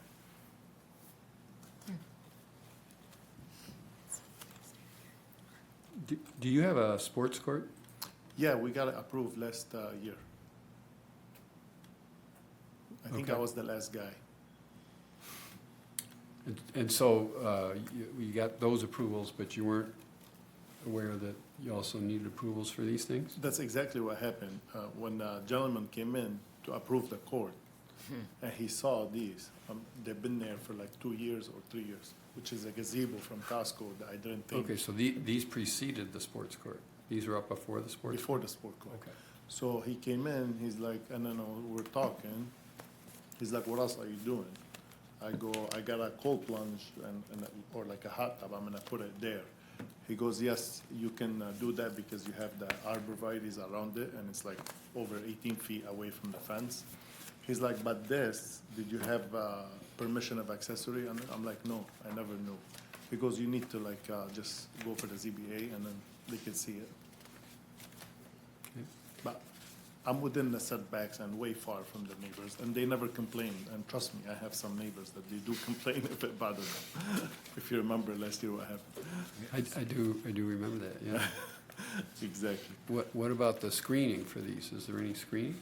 Well, you could see where the black gazebo right there. There's a lot of the bushes and like trees, a lot. You can't even see through. And then where the hot tub is, also you can't see. There's arbs. The only one is the pergola, and it's only exposed to that neighbor on my right side. And actually, he's the one that helped me put it together. So it was never an issue. But I did put some arbs along the fence 2 years ago, and they died. Like 4 of them died. So I'm planning anyway, because I like my privacy, I'm planning to cover that screen right there, that fence where the arrow points at by the 53 feet number. Anyway, I'm planning on doing it, so there should be no issues. Any other questions from the board? Mr. Chairman, I have a couple. Okay. So, I do remember your sports court. So I did go by your site today, just to double check everything. First, I want to give you credit. Your screening around the sports court is good. Thank you. I would love a couple more trees, but that's for enforcement to figure out. There isn't enough screening for these. Most of the trees you have around it, especially to the hot tub, you're absolutely right, has great screening. Yes. The other two have screening of plants that will shed their leaves, and you'll be able to see it in the wintertime, which will not only not provide you privacy, which you Yes. want, but then your neighbors will see it. So we need to add screening. So when we do this, we're asking for forgiveness, not permission. So now we have to do extra things Yes. to get that. So Okay. I don't remember seeing any of these in the pictures when you did your sports court. So like you do your sports court and you show us all these pictures of the different elevations, these Okay. would have probably come up in that. So I must have missed it in that November meeting, so I can take blame for that. But now I need screening. So like I can see inside your neighbor's property. I can see the pergola from your gate. I'm with you. I'm not denying that. So- Not from the gate, actually, from the other side where my new neighbor now, he's gonna tear down the house, by the way. He's already set, and he's gonna build. But we already talked, and I said, I'm gonna block my side, not because of the pergola, because he's building anyway, and I want my privacy. So I'm gonna screen it, but just toward the fence, if you don't mind. I just can't see it from any part of any neighbor's property. So you did, and again, you did a great job on your Thank sports you. court. Thank you. So if you can do the exact same thing on this, then I'll be happy. But both, not just that one, those plants behind it drop their leaves. So if I go up to your fence, I can see it. If I go up to your fence on this side, I can see the pergola. I didn't have to go into your backyard to see the pergolas. I see. But could you make an exception? Because nobody had ever complained about it. So when we think about exceptions, I think about exceptions for people who already asked for permission. You're asking for forgiveness. Yes. So that's my difference. That's, okay. So when we ask for forgiveness, usually you have to do extra now. Does that make sense? Or if you want, we can just take that pergola down and we can find a way to work together. Well, Which pergola? The wooded one? sure. Okay. Now, do you have an aerial view of my yard? Because I already prepared for this. How can I point it out? I have an area in the back behind where I put the arbs around the court. So, and it's like very wooded. There's a lot of trees. You can't even see. There's a bonfire there, like a natural one, nice one. Is it okay if I move that pergola and put it there? So it will be covered from every angle. It'll be in- We have to renotice it. I think it'd probably be, if it's closer to a neighbor based on what was noticed, I think it would be appropriate to have the proposed location properly noticed. Yeah, so we'd have to do a renotice, Okay. so. And And a then, quick question, the plantings that you say are back there, are they deciduous or are they evergreen?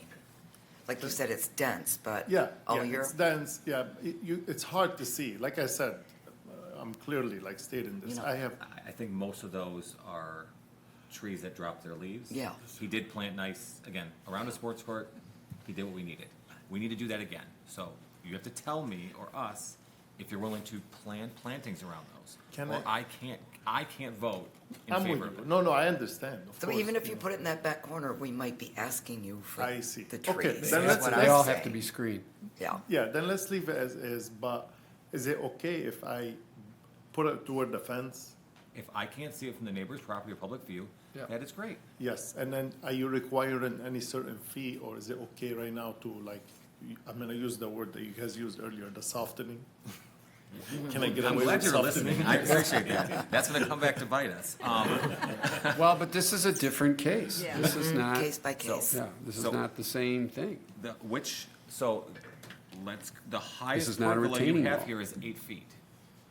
So again, we're not talking about a Shouldn't be a 15-foot tree problem. like the last people had to plant. Or some people have planted 20 and 25-foot trees and not blinked an eye. We're asking for 8-foot trees that are evergreen style. So I think that is that is gonna be my request. I think that's a reasonable ask. Okay, because the 8 feet, they really like, I already spent all my money on the other ones. The emerald, we had to get the emerald, the one that deers don't eat them too. Deers don't eat them and you're Yes. shaded in the back. Okay, can I get away with some arbs around like 5 foot right now, and I'll water them quick?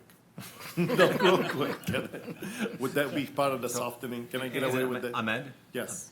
So you're asking for forgiveness, not permission.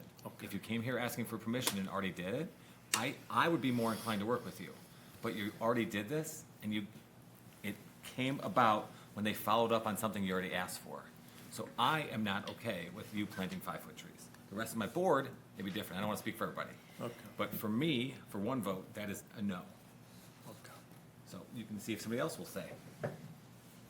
Well, I mean, I don't wanna cause an issue, but whatever you guys want. And again, I appreciate it. Thank you. I understand screening the gazebo. That type of pergola, Yeah, it's not I much. don't feel needs screening, you know? I mean, if there's something along the property line, fine, but I mean, it's just an airy structure. Yeah, I agree. I It's more- agree. more And sculptural. and there've been other Exactly. pergolas that, like that are, Yeah, more. but just, yeah, this is not really, so I mean, I can understand They're requiring. just kind of a frame as opposed to a It's a solid. it's a structure, it's an Yeah. open structure, so Right. I would be okay with that. Yeah, I would too. So we could, gear the screening around the gazebo and the hot tub. How does that I sound? agree. Can you do that to the height of the structure? Yeah, the black one, Yeah. the black one, yeah, I could And add then you wouldn't. some arbs around. Sound good? Yeah, Yep. We could kind of reach the middle ground. yes. Okay. So when you said the black one, the one that's built in the structure, that's kind of standalone? The one that has the roof and everything. Yeah, that The one black close one. to his house? Yeah, Yeah, it's closer in the house. it's got just the deciduous around it. I would respectfully disagree with that. But that's okay.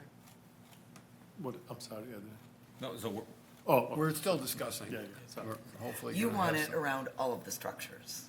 I do. We're asking for forgiveness on something that we did. In this case, he's mentioned that he wants some privacy. This helps him do that.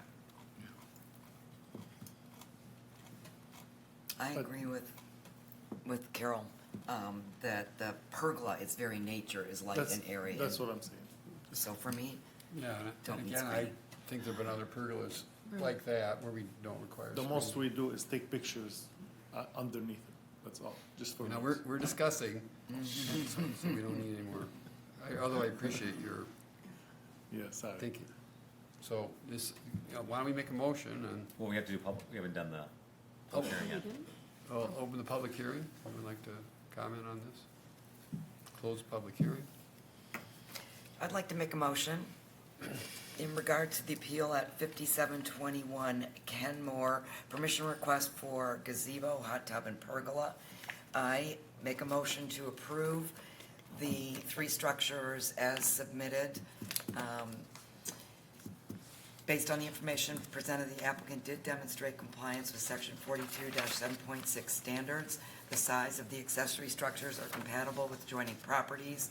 The locations of the accessory structures all exceed our minimum setbacks from neighbors, and the structures are harmonious with the neighborhood. There's other structures like this and accent the house. And there's no dimensional appeal, right? So, given those, I move the approval with the inclusion that the 2 northerly structures both be completely screened from public view with evergreen screening that are at the height of the structure at the time of now.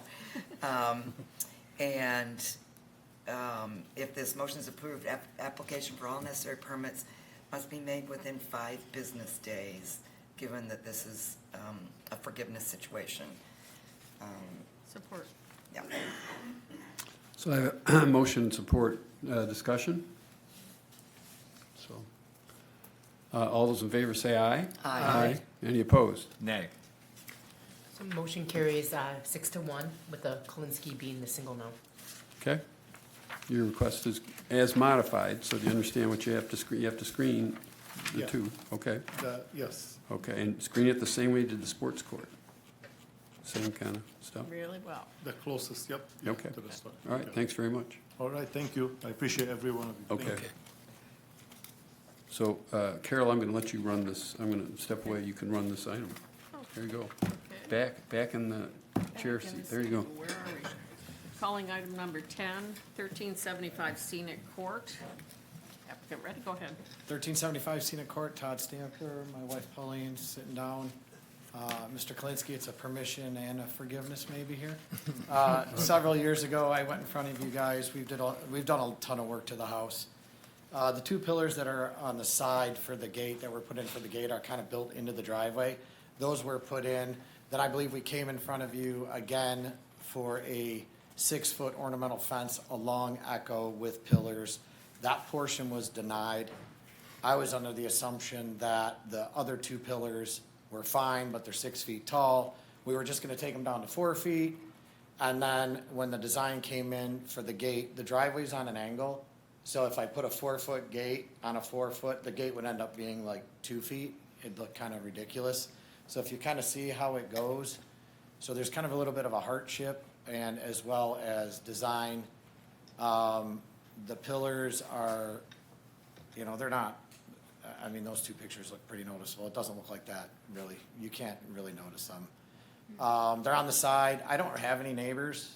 I know about a month and a half ago, you guys summoned to have us come and be a part of the 6-foot ornamental fence that's going on Kirk of the Hills all the way down Echo. I'm really the only one that can see their fence that was approved, and I don't care. It's fine. For the future, I might want to come back for reconsideration for an ornamental fence. As I stated 4 years ago, we get a lot of kids that come up there. The Ferris Bueller Garage attracts a lot of people. Last week, we had 10 kids that weren't from the neighborhood knock on the door, ask my wife what we did for a living, wanted to take pictures. We ended up calling the police because they just weren't kids from the neighborhood. Ended up making a police report. People drive up that side of the driveway all the time. The plan is in the future off of Scenic, which we don't need ZBA approval for, we just need permitting. Joe and Debbie Dumars and myself are in agreement. Our one neighbor, we're just waiting. They said they just want to wait a few more years, and we're actually going to gate off Scenic. We get people that skateboard in there, they drive their e-bikes up the driveway, it's nonstop. So we're just looking to put gates in off of Echo to stop that traffic.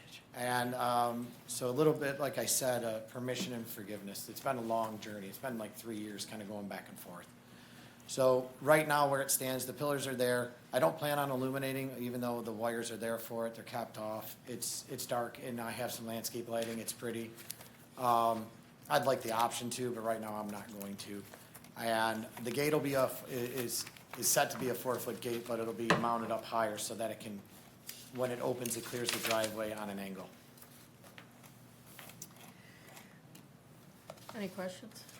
Quick question, if they Yes, ma'am. swung out? They would have to swing encroach, in? and I wouldn't be able to pull in. I'd be turning left. And Echo does not have a speed limit. It's not enforceable. People go 55 down there. We have AI cameras, and I pick up speed. And if I showed you guys the average speed, you'd be like, wow, that's dangerous.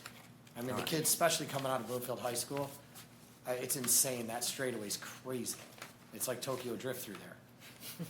No, it's not even funny. It's crazy. So with the gates swinging out, we would have to be in traffic. We're 16 feet out, but if you pulled in, you might be sticking out a little bit. We looked at it. Also, too, with the grade difference, those gates would be swinging out. They would be off the ground. Right. Really high. Out in the air. I lived by this property for decades, so, you know, I know this area very well. I just was wondering why you even added that second entryway, because before this house was just accessed off a scenic drive. It sort of I can explain creates that. these problems for you and seems unnecessary. But- Well, first of all, we generally, everybody, each is own on how they want their property to look with proper approvals. The driveway is an entrance based on the foliage by my neighbor's house. You literally have to creep out and you can still get hit by a car. Originally, it was my daughters that are now in college, when we did this 4 years ago, when they were driving, all of that you couldn't see. You still can't, when you turn left off of Scenic, you have to creep out, because those cars are coming literally at 40 miles an hour.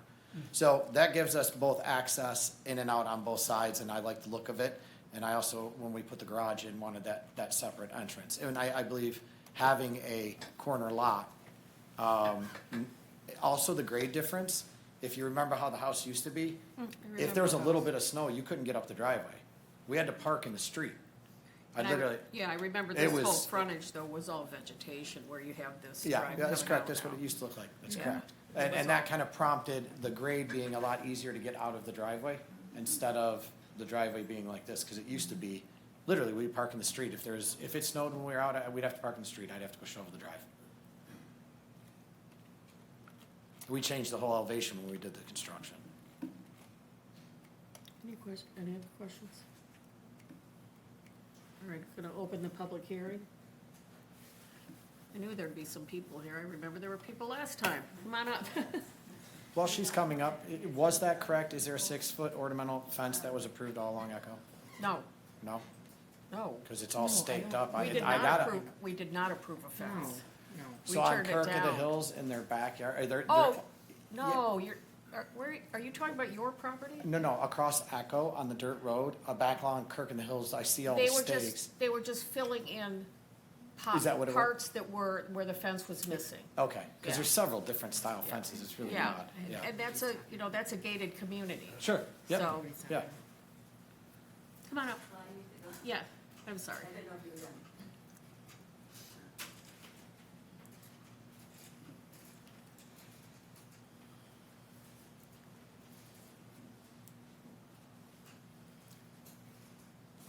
Hi, how are you? Not well, you can see. Not need help? No, I'll be back. Hi, I'm Victoria Coolis. I live at 4820 Echo Road. Happen to be his neighbor. And I am, we've only lived there since 1975. And we are come out on a curve, and I'm just gonna kind of backtrack a little bit what he was saying here about the danger coming out onto the road. We've lived there quite a few years on it, can't see left or right either. We just, have to creep out, which is part of living in a natural area.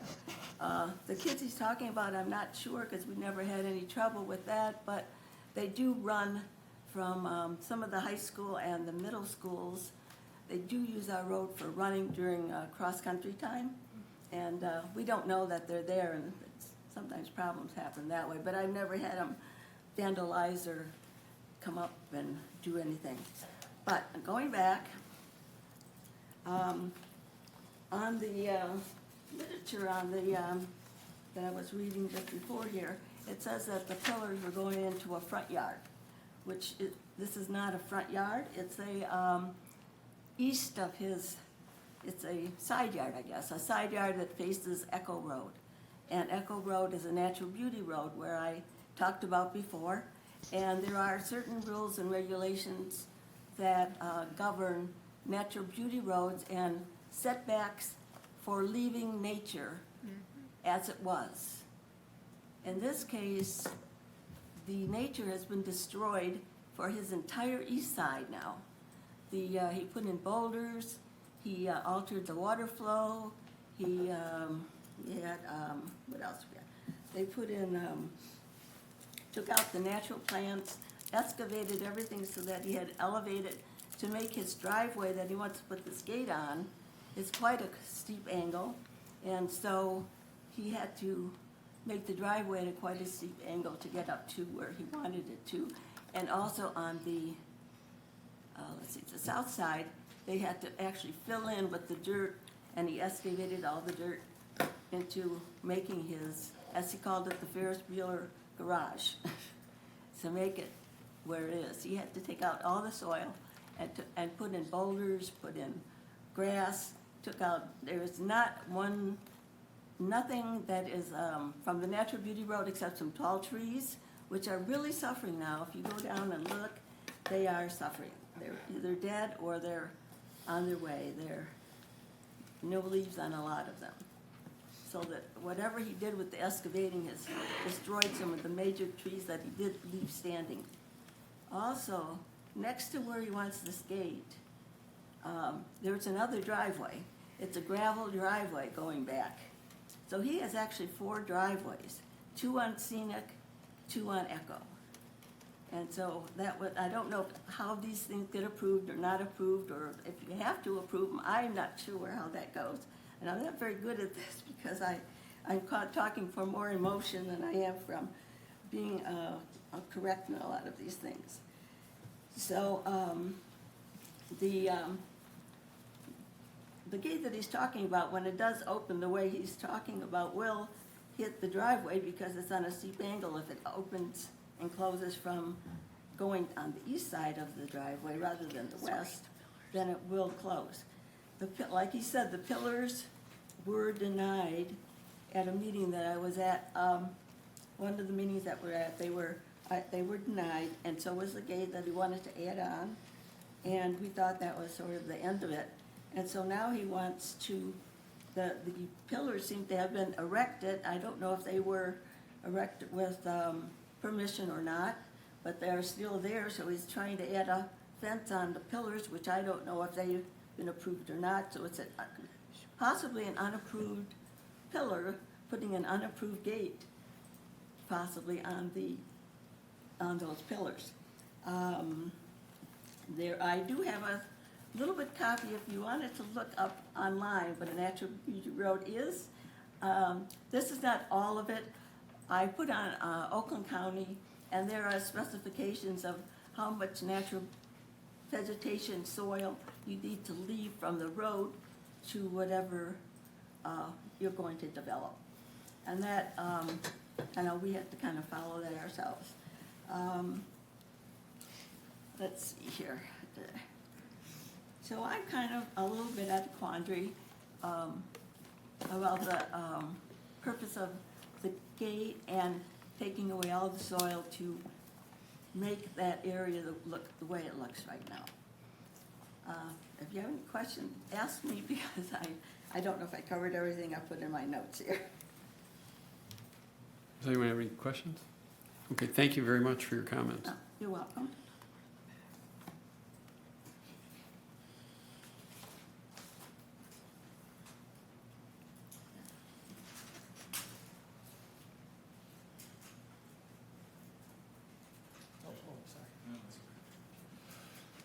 Also Comello, 4450 Echo Road. I live a little bit further north from this property. I first want to commend the homeowners for doing a great job actually making the house look a lot better. Where I am a bit confused is how we got into this problem in the first place. And that is because that driveway was never there on Echo Road. That was man-made afterwards. There was no approval for that, and since the last meeting, which was September 10, 2024, and I was there, that had to be looked through. That had to be figured out. Who actually has decision rights on that driveway, whether that is permitted on Echo Road or not? And we were in the same conundrum where it was already built, but we're asking for forgiveness. At that time, it was asked if they could have these pillars and the fence. And at that time, it was denied by Ms. Rosati, but those pillars were never torn down. And when I read the application, it says 2 existing pillars.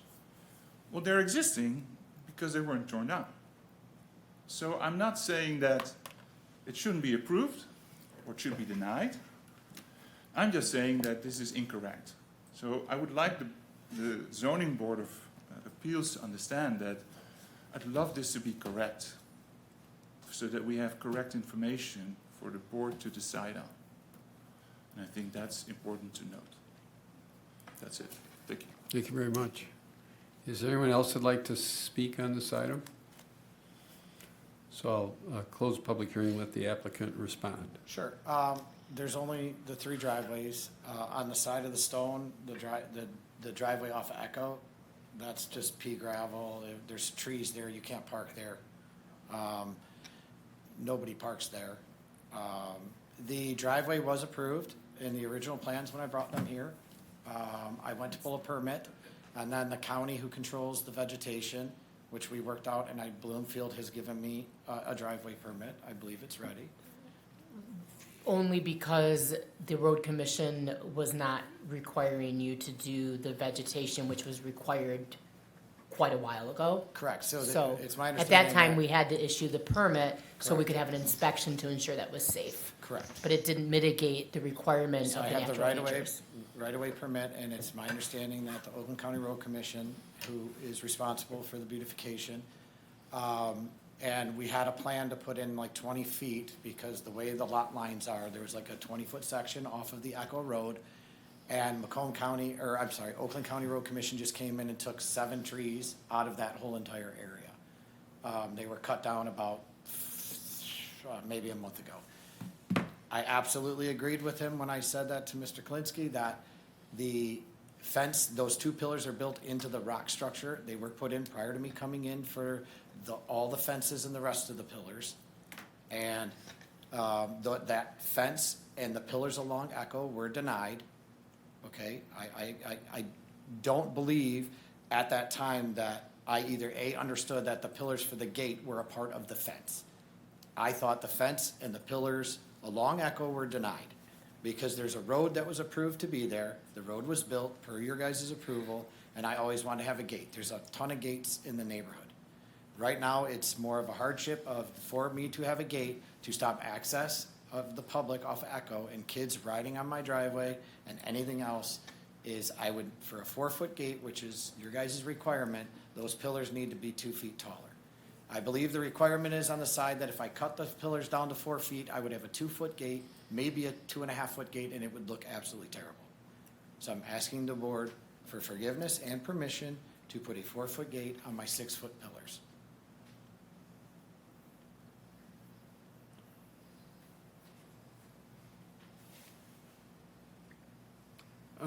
So I wasn't here at the start. So how long have those piers been there then? They've been there since we built the road, whatever it was. It was prior to those 2 piers the structure of those piers were built prior to, I think, even me coming in for the ZBA for the rest of the fencing and the other stuff. Those were there. They Okay. weren't wrapped in aluminum or anything. The ZBA and you guys denied the fencing along Echo and the other pillars, and those were there. So my intent was to come back in. We When denied it all. Yeah. I'm sorry? and- We yeah. denied it all. Yeah. And we ordered those removed. I understand that. I'm telling you, I had them there already, so I was going to come back in to do it again. And they had said, no, you can't do it through planning. It was already all denied. And they said, come back in under an existing structure, explain it. Explain what you have going on. And things have different. In the last 3 years, things are just different. Different with security reasons, different with just the way behavior patterns are. So, Well, to get them to swing out is like the only way we're gonna lower these things anywhere towards compliance. You stated that there's not enough backing distance to be difficult to Echo Road. That presumes you're keeping those.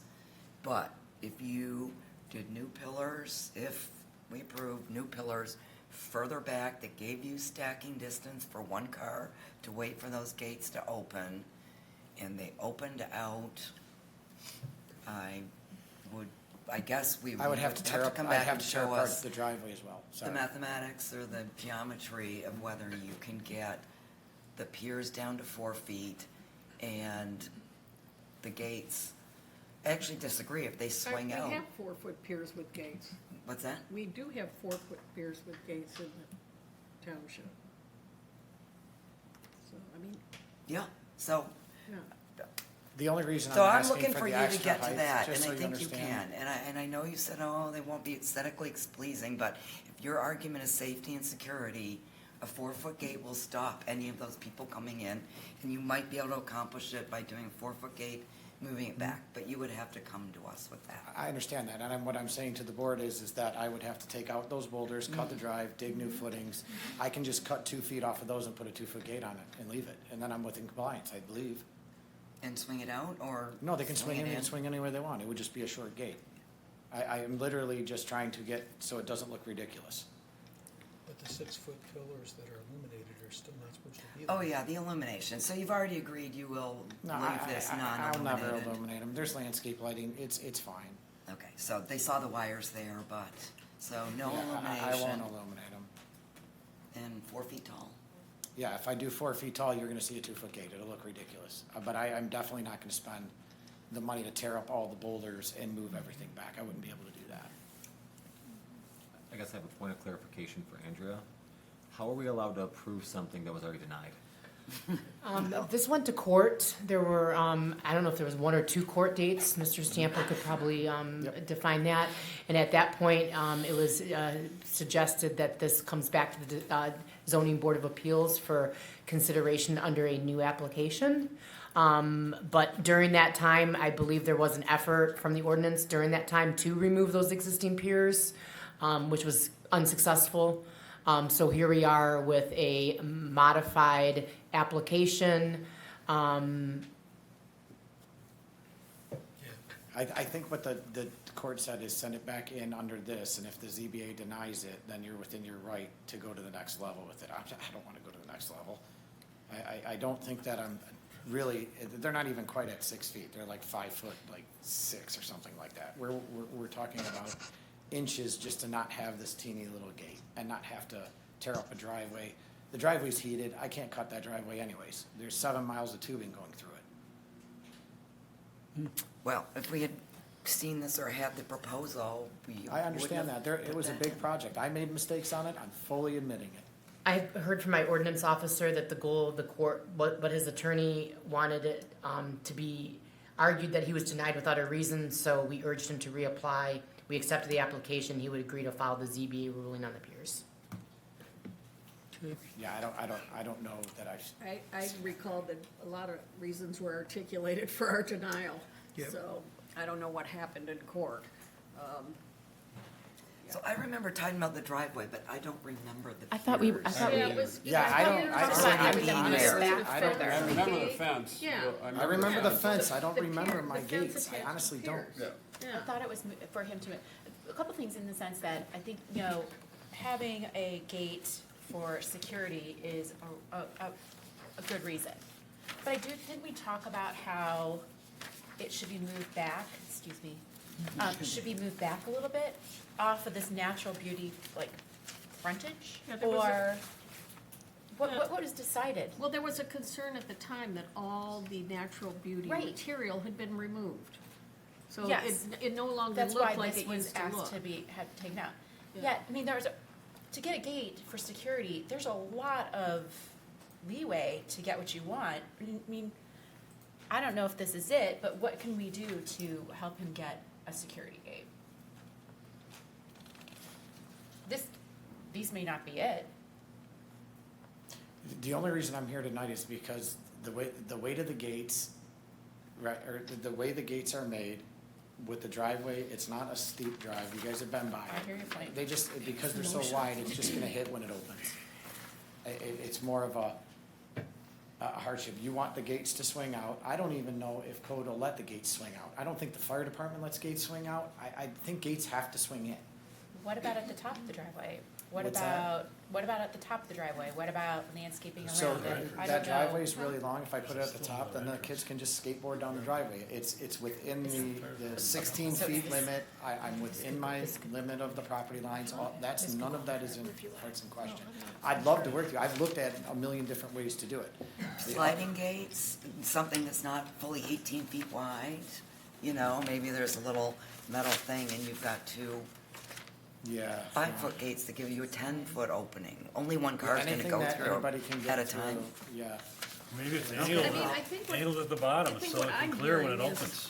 So it's We're kind not of going happy up with this this. way, so when they So open, maybe we ought it to hits deal here. with this, and he's So free I to don't come know back how and to propose angle something Right, different. yes. After listening to what we said. Yeah, we were gonna have to come back, but for me, it's 4 feet. I think the only option is to move it up the driveway so you can accomplish that if you want a taller gate. I don't know that the gates can go this way, the driveway's angled all the way They up. would still open out. Yeah, I don't know that you, I have to look at codes, but building my whole life, I've never seen a But gate you have open out another, into you have traffic. another entrance up another, What's that? you have another entrance to that driveway on the other side. There's Correct, two, there's but- two. Correct. So a But we are fire s- truck can get in there through one of those. Listen, I'm not, I'll just look at it. I'm not I disagreeing mean, at no all. matter how far he moves them up the driveway, there's still a permission He's request. still gonna have to come back to us. Yeah, we still Yeah. have our 4-foot requirement, or. Yeah. That's why we review things in the front yard. The board has to consider the request that's before them. Yeah, so that's what I'm What's saying. that? We have to The board has to vote, consider we the have to request vote on before what's you. in front of them, Yeah. in front of us. I Yeah, yeah. think, based on the discussion, we can do that. I don't think there's anybody that wants these piers. I mean, correct me if I'm, Well, and we had ordered them removed within 30 Right. days when we denied it. Right. They were left there. and, so. and but for the court action, right, it's, Again, I we'd be would- enforcing, Yeah, enforcing what that exactly. decision was, and now we're just, I guess, giving that same decision with more reasons, or it seems to me that's where we're at. Ms. O'Donnell, I don't know who said it. I don't, when we came in, we approved a lot of things, and I honestly don't remember. I thought just the fence and the pillars for the fence were denied, not the gate. Okay. And that's the truth. I'm not, whatever your decision is tonight, it is. If I would have specifically heard, in the notice I had, I believe said remove the fence, it was denied for the fence and the pillars. It wasn't specific to the gate. Well, I pillars. think the concept is, when we told you no to the fence and the pillars, you couldn't have a gate, because there would be nothing to attach the gate to. But in theory, I can have a gate, it has to be 4 foot, and it wasn't clear, so that's No, that's you kind of what I can't went have a with. gate, because we ordered those piers removed. If I cut them down to 4 feet, I can put a gate on it No, pursuant to you your code. can't unless we tell you you can have a four-foot piers. We have to I approve the thought- piers. You I can't- thought you don't have 4-foot piers piers were as legal right. in the town. It still No. requires approval. Okay. I thought 4-foot fencing was the requirement. But that in the front yard still has to come to us. Okay, I'm asking, I'm not, again, I'm trying to learn through the situation. So if I cut those to 4 foot, would they be approved? You have to come back. Not by me, but, yeah, it's a motion made by the board. I don't know what motion's. The gonna be motion's made. in front, like you said, we can vote on it. You guys can go ahead. Nobody's I'm made a good. motion yet. No, I said I'm good, thank you. So is someone ready to make a motion regarding the question that's in front of us? Are you withdrawing your application? No? Okay, well, I didn't understand what you were saying. Okay, I'll make a motion. In regards to the appeal at 1375 Scenic Court, I make a motion to deny the dimensional variance for the 6-foot-high illuminated piers as shown on the drawing. Based on the information presented, the applicant did not demonstrate all the standards for practical difficulty.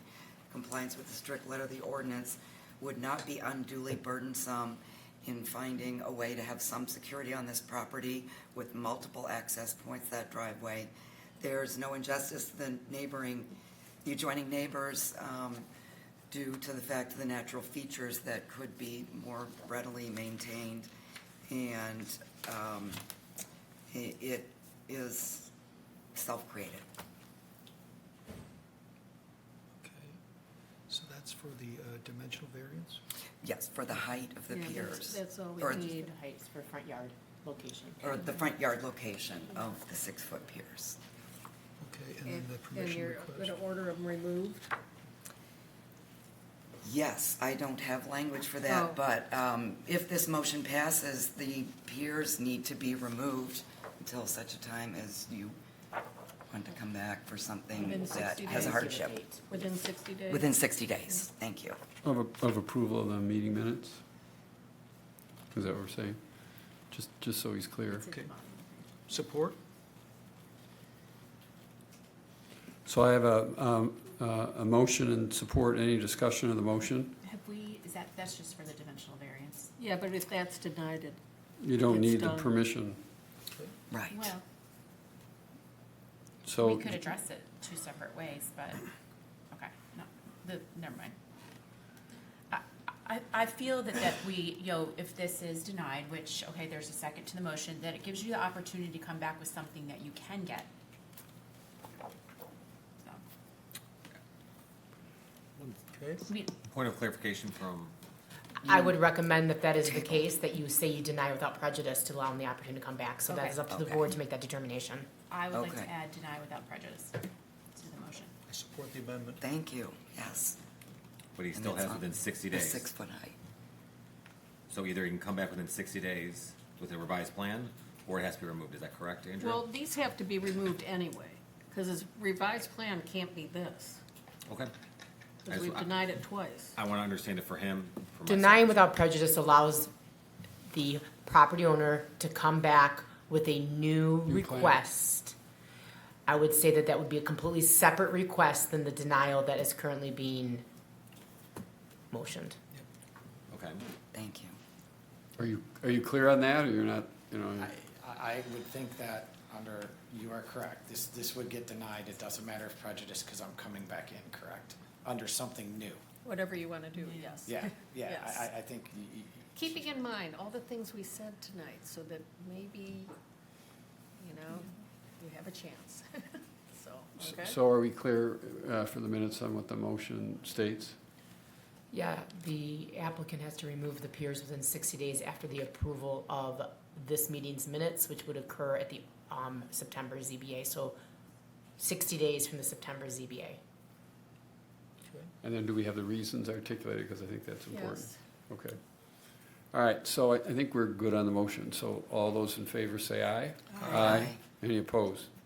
Your request is denied without prejudice. will I have a copy of that prior to the or does it have to be approved again in September that you denied it? Will I So- get a letter in the mail? Go ahead. We don't send out letters in the mail. You can get a copy of the draft notes of the minutes, but they won't be approved until the next meeting. If you want to request a draft copy of the minutes, you can FOIA that. And then I believe that we have exactly how many days?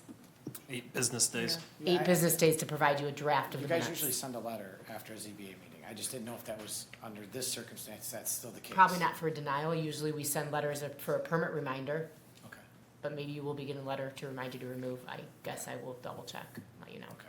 I appreciate it, guys. Have a good night. Thanks. Okay.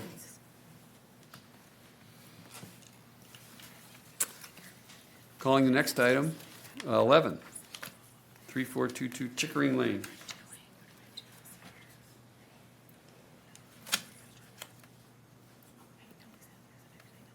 Hello, good evening. My name is Beth Hussey, and I am the co-owner of 3422 Chickering Lane. And we are seeking approval, looking for permission to put up a shed in our backyard. We're actually replacing a shed that was there when we purchased the house. We took the shed down. The shed is in the back in a heavily wooded area. And I believe we would need a variance because it is 4 or 5 feet from our neighbor's property line. And it is, the property line is in the middle of a heavily wooded area. It's in the middle of the woods. And I think that's it.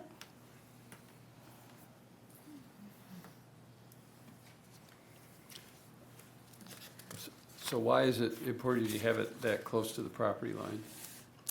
It's kind of, well, for one thing, we're putting it right where there was already a shed. It's in kind of a perfect place for it. It cannot be seen by really any person, not even us.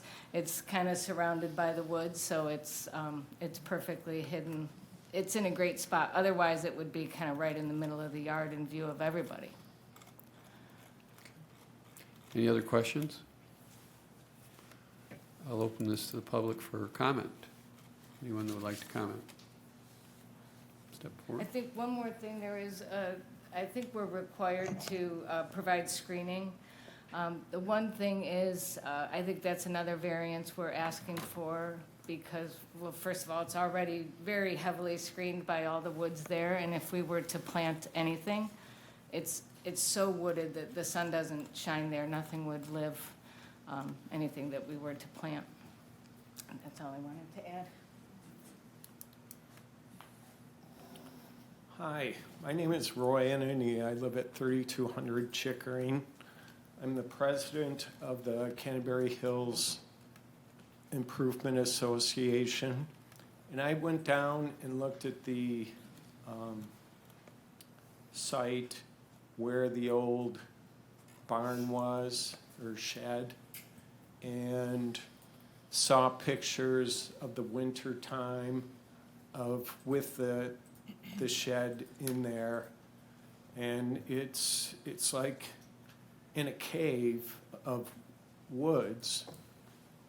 And now I went down last night and took a look at it and saw, you know, the cavern that's left because the old shed is gone. And, you know, I had driven by there, I have walked by there. You cannot, it's definitely out of sight from all angles. And the property that it's 5 feet away from is an annexed vacant lot. It was annexed from Canterbury Hills into Brookside to become part of a large lot. So there's nobody that's going to see it when they put it up. And the thing about shielding it with arborvitaes or something, they just won't make it back there because there's so much shade. So those are my remarks. Thank you, that's very helpful. Anyone else would like to speak on this? So I'll close the public hearing and bring it back to the board. Mr. Chair, I'll make a motion. Thank you. So with regard to the appeal for the permission request for a shed, as well as the dimensional variance request for a shed encroaching 12 feet into the 16-foot required rear yard setback. For the permission request, I move that it is approved as presented. Based on the information presented, the applicant did demonstrate all standards for practical difficulty because there is no injustice to adjoining neighbors by reason that it is not visible. And then with the dimensional variance request, I move that it also be approved as requested. Based on the information presented, the applicant did demonstrate all standards for practical difficulty because complying with the strict letter of the ordinance would be unduly burdensome due to the fact it is a large lot and it is not visible by any other neighbors, and there is a water or a section that's running through her property that would make it harder to put in the middle of her property. There's no injustice to the adjoining neighbors. Like I stated earlier, unique circumstances with the property have been demonstrated that even though it's close to the lot line, there's nobody that is, no residence that's on the other side of that lot line, and as a result, it's not self-created. So if approved, the motion must include application for all necessary permits to be made within 1 year, and all permits must be obtained prior to installation of the shed. Additional evergreen plantings, I will not have them be required since it's likely that they will not grow. Support. Motion and support, any discussion? Yes. According to on this application, it shows 9 feet from the property line. So can you build at 9 feet from the property line, not 4 feet? I'm sorry, I can't hear you. In your drawing, it says 9 feet from the property line. Can we do 9 feet versus the 4 feet that was noticed? Not really, because we'd have to take trees out and stuff to move it that way. So instead of taking trees out to move it, we'd rather encroach on the neighbor. Is that correct? Well, I mean, I guess that's technically what I'm saying, but the property line is in the middle of the woods. The neighbor can't see it, nor does the neighbor mind. So this neighbor, but if they move, the new neighbor, like we've had before, may mind. Yeah, they might, if they want to take the whole forest out. You never know. We never know. Yeah. So I would just like to point out the discussion. So while it's her motion, I would like it to reflect the 9 feet, not the noticed 4 feet. Are you reusing an existing footing or anything from the previous one? No. Or it's all new? I mean, no, we took it all out, but it's kind of, sort of very limited space that it can go back in because it's like literally in this small clearing where the shed would fit. So it's aligned basically the same way, it's just bigger?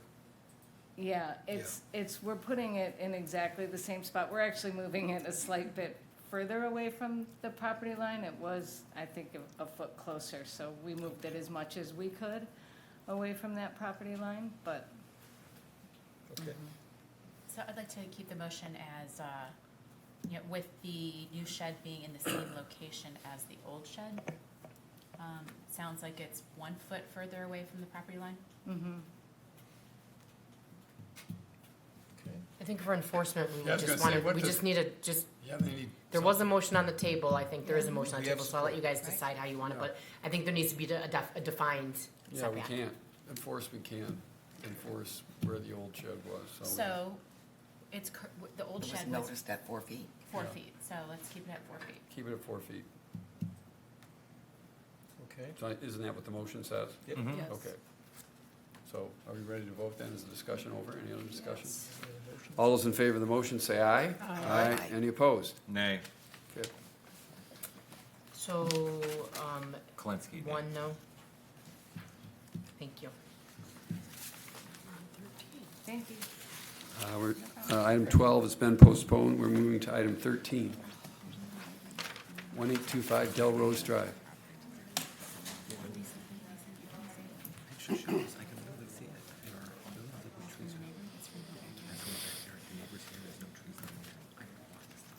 Good evening.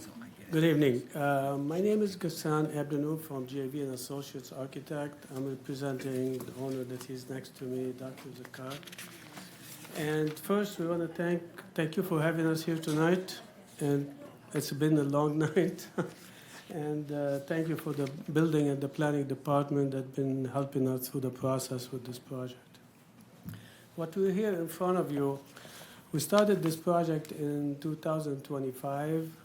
There was an existing house on that property, and the property was around 60 feet close to the water. With the new design, we wanted to meet all the codes and requirements, so we moved back the house itself, almost to 96 feet away from the water. And because of the sight line that we have to go 500 feet on either side, the setback ended up being, for the deck, it's around 81 feet. So, and we met all the codes and requirements. The house is getting built. We got the permit in 2025, October. And we have the basements. We're putting the framing right now. And through the process, because of the angled property line with the water, and we end up having a very angled terrace in the front on the water side. And it was kind of tight, but we got the permit, we kept going with it, and we didn't build it yet. And as we discussed it with the owner, the shape is kind of tight. And we talked to our both neighbors from both sides, and they agreed with us. I mean, they said, you're building this house, you have a very tight porch. We're okay if you can make it straight. So we're keeping one line on that side, we're keeping it, but we're just taking a parallel line to the house instead of having it angled with the water. And we have 2 letters from the neighbors, they agree with us, and so we decided to submit to the township and get your permission just to work with you. If you can give us, that will help, that make the house a little bit better, and we have more space for the porch.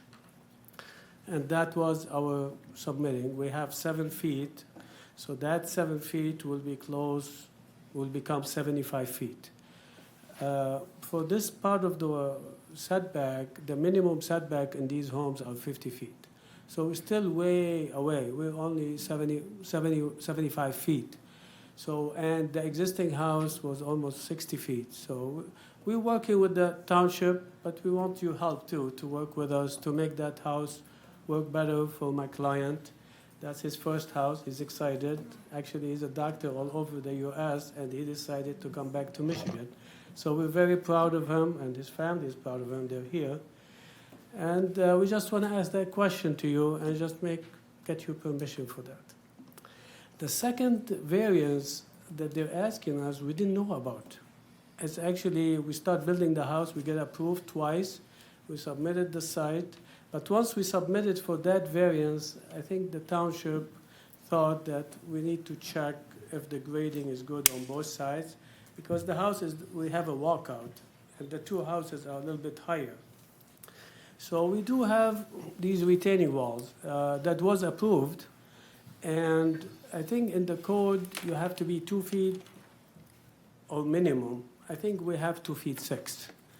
And so if you go 2 feet 6, 2 feet 6, and one of them is 2 feet 4, and we have between these terraces, there's each one 6 feet, 6 feet, and 7 feet.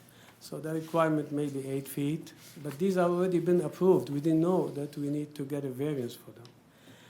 I'm not sure if we're supposed to say it, we're taking for asking for help with it, because we thought we already meet that requirement. So this one, too, we just want to ask you help with us to help us. And if we go with 8 feet on each side and make it so the house is almost 75 feet wide, and we take 32 feet, so we end up with 30 feet at the center. And the grade is actually, it goes down. So most of these retaining walls they're asking us, they're going to end up being 1 feet high. So really, it's it's a hardship to disturb the backyard. It's a hardship to even put chairs and have a house that you can use.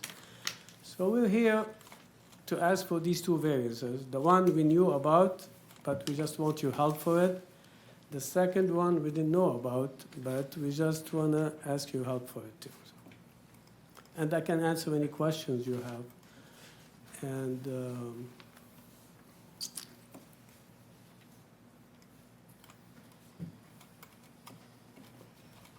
So I have a question Yes. on the site plan. Yes. So for the deck that you want to encroach, you Yes. haven't shown the square deck that you want. What's that? You haven't shown the deck shape that you're requesting. Oh, I thought it was Alright. submitted. So we had submitted the permit for it when we submitted the actual variance request. But and, it was submitted. Is it going to be square there where, It's supposed to be, yes, square. I mean, we have it drawn out That's a here as wedge well, right but I now. believe here, I do not, I mean, this might be the smaller copy, just right here, you can, if you would like to. You can put it on the screen. oh yeah, he can put it on the screen. I just want to understand our highlights. It's a rectangular deck and there's a triangle that we would be.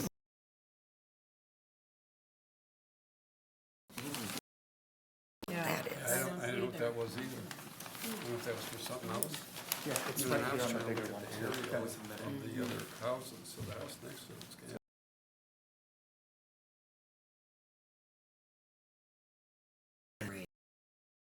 I know. Higher. Up in the air. Not the same, but There, that's Yeah, the yeah, wedge I wanted to see. Yeah, I just showed it in red where we're asking, but actually the one we submitted is that the squared one. So. Oh, okay. Yeah, that's the official one that we submitted to you. All right, how deep is that deck from the wall of the house to the railing? Oh, we have maybe like 12 feet, 6 12 feet. feet, okay. So it's not real big. Right. And it curve inside, so you add another 4 feet, but it's 12 feet. So it's not really, most of the decks in the neighborhoods, they all have the same thing. Like they But- all have the square deck. But the reason is because of the water, the angle, you your have lot to line. cut Yeah. it to Right. meet the It's, requirements. But unfortunately, like having a trapezoidal shape just isn't, I mean, takes away from, it makes a lot of dead space, realistically. Not only in the deck, but also in the porch downstairs, or the patio downstairs. covering below. So if I wanted to have, you know, in the future when I have kids and I wanted to play on the balcony or downstairs, the patio would be nice to just have an actual nice shape. So that's one of my hardships as well. It's just having playable, usable area. Well, 12 feet seems reasonable to me. If you were gonna say it was 18, might be a little different discussion. Thank you. Thank you. Any other questions? Open this to the public. Anyone like to comment on this? Oh, yeah, close public hearing, bring it back. Mr. Chairman, I'd like to make a motion. Yep. In regards to the appeal at 1825 Delrose Drive for the permission request, I move the request be approved as submitted based on information presented. The applicant did demonstrate compliance with section 42-76 standards because the use of these accessory structures is appropriate to the neighborhood based on the fact of the retaining wall and the terrace to ensure that you have the appropriate space for your walkout as well as appropriate grading for your use as well as the neighbors. Second, for the dimensional variance, same address, 1825 Delrose Drive, for the terrace encroaching 7 feet into the 81 average setback, the retaining wall with less than 8 feet required separation distance, and exceeding 4 feet in height, being no taller than 10 feet. I approve the variance be approved as requested based on the information presented. The applicant did demonstrate all standards for practical difficulty because compliance with letter of the ordinance be unduly burdensome because, again, the odd-shaped lot. He also did move the home, so he did actually increase the average setback.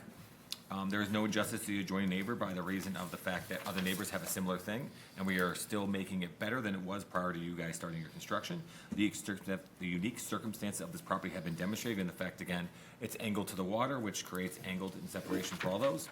And again, this is not self-created due to the fact that, again, a 12-foot deck off your house is completely reasonable. And again, the water frontage was not created by you guys. If this motion is approved, all necessary permits must be made within 1 year, and all permits must be obtained prior to construction of the terrace. And then you may need additional evergreen screenings to soften the terrace from public view. Again, those terraces are going to be internal to you, so your neighbors are not going to see it. So again, may, not shall. Support. Motion and support. Any discussion? All those in favor say aye. Aye. Any opposed? Congratulations. your Thank you very request much. is granted. Thank you very much for your help, guys. I think this is your copy. So calling the next item, item 14, 4011 Blackthorn.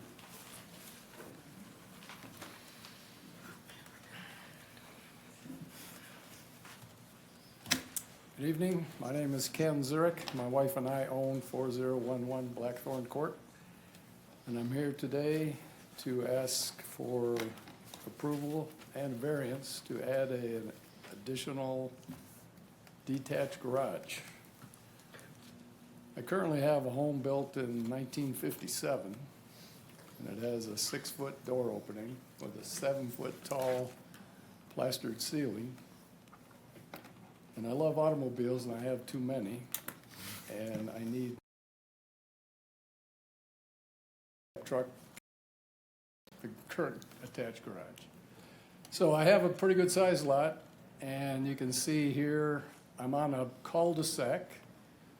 I back up to Maple Road.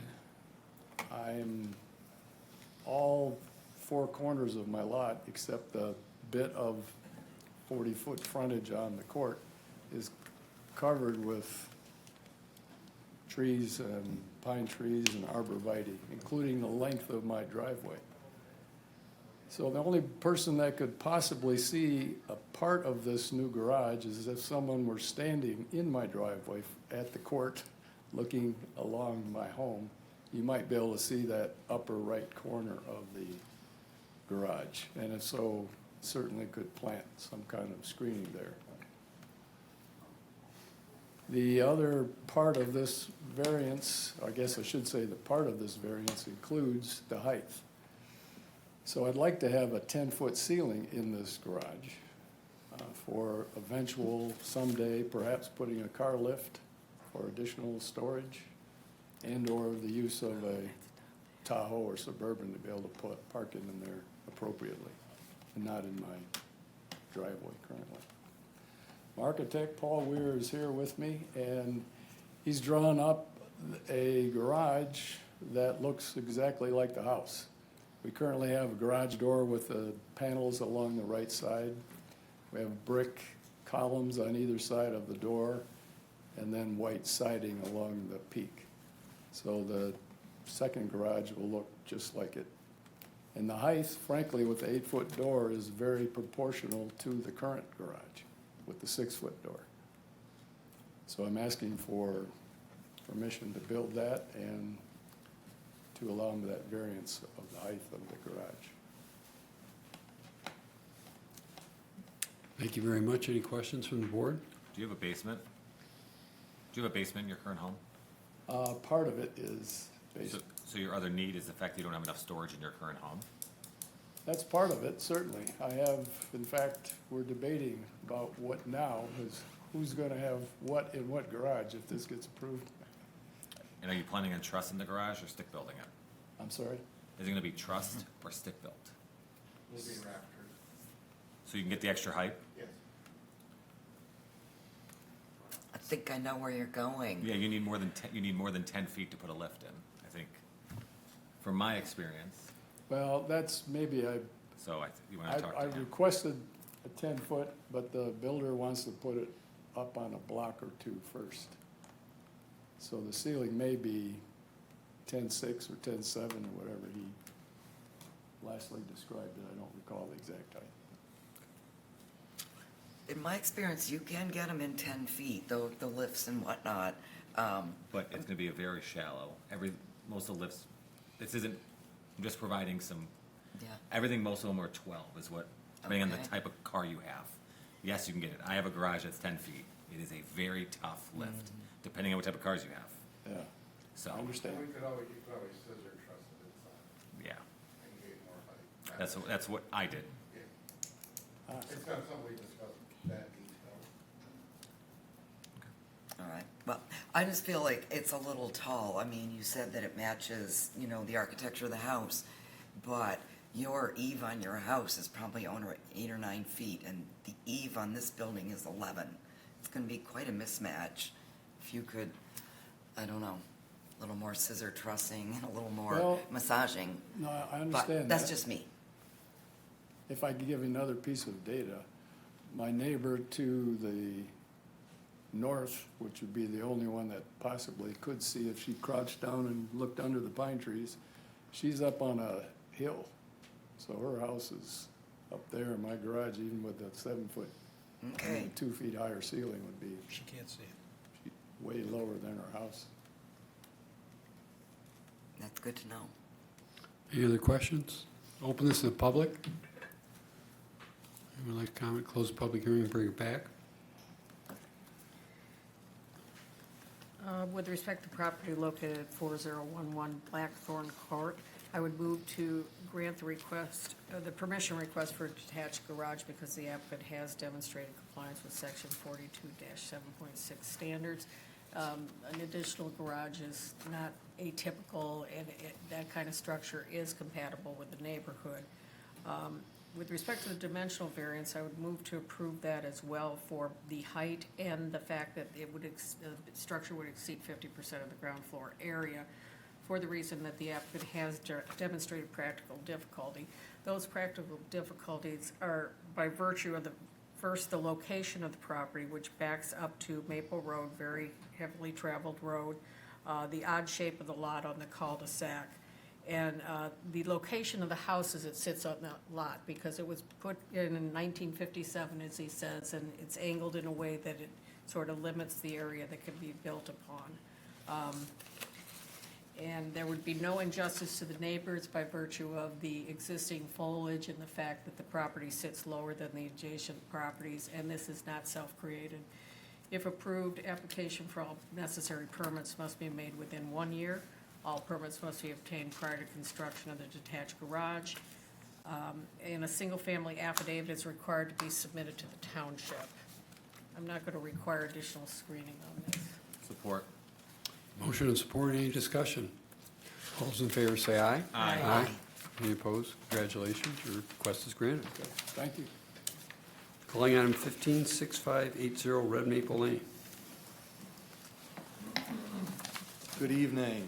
Good evening. Brandon Davis here, requesting permission, not forgiveness. At least I have that going for me. I am joined here today by my wife, who is the owner of record for the property, Alicia Berry, and also by the Director of Operations for our contractor, Francisco. This request that we're bringing before you today is permission and dimensional variance to install a fence in the back of our property located at 6580 Red Maple Lane. The purpose for this is to create a larger area for our dogs, our two dogs that will be living at the property with us. I also want to be clear, we are not currently residing there. We will be moving in October after we get some work done to the house. But that's when the dogs will be there, and we want to give them a little bit more space. The house does currently have an existing fence in the back area that is for the pool. If you look at the option 1 graphic there, the pool is in the lower left corner. The fence kind of goes around it, butts almost back up to the property line in the back there. So really, for all intents and purposes, this is kind of more of an extension of what's already existing than it is, adding an entirely new structure, although we will be, as you can see, hopefully extending that quite a bit to give our dogs the maximum amount of room to run around and play. And again, really this is a safety and security issue as it pertains to the dogs. All along the property there, well, at least mostly along the property there on Losser Road, that's all screened from the road by an existing grove of trees, large grove of trees. Couldn't even put a number on how many trees are out there blocking our property from the road. We're going to keep them. We want to keep them there. They're great for screening, great for sound screening. They're also great for a little bit of shade, maybe keep the energy bill down a little bit. And this is a great representation, although obviously the grass in the front, that would be Losser Road there. But this is a representation of what we're trying to get to here. As you can see, we have the existing grove of trees. Those arborvitae there we're planning to plant, as evident in our landscape plan that we submitted along with this. So there'll be 25 to 30 arborvitae that'll go along and then back along the back as well, which is a private access driveway. Now, that's the only place that we have neighbors that could see this fencing. We have 2 neighbors back there. I've spoken to the one neighbor that's immediately to the south of us. This will be a great depiction here. Can you go back to the other picture here? So we don't have a picture of the south. I did include one in what I submitted, but we don't have that here. The point is that the neighbor to the south can see this proposed area from the private access driveway. There's even another neighbor further back there. You can see it 6636. So there's a private access driveway that runs there between our property, 6580, 6650, 6636 right there. Thank you for the zoom in. This is Mike Kroger.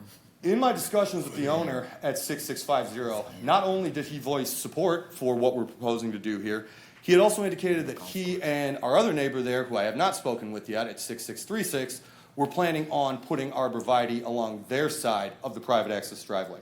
So this was very much in line with what we're proposing to keep with the character of what they want to do with their own property. So I just want to be very clear about that, that's what was indicated to me by the neighbor at 6650. I have not spoken to the neighbor at 6636. The reason for that is, 1, we don't live there yet, so we're not spending a lot of time over there. And 2, they have the entirety of the front of their property fenced off with a gate, so it's not approachable to knock and introduce myself. So that's the situation over there. That's what we're proposing to do. We did include a couple of different designs to basically give you all the choice what would be the most palatable for this esteemed board here. I think that's about it. I'm happy to answer any questions y'all may have. Oh, the one last thing I do want to say is there was a graphic back there, if you could go back, that showed a fencing material. There we go. That's what we're looking to do. It is consistent with what already exists with the pool fencing. Same material, same design. Won't look any different, so the continuity will be the same.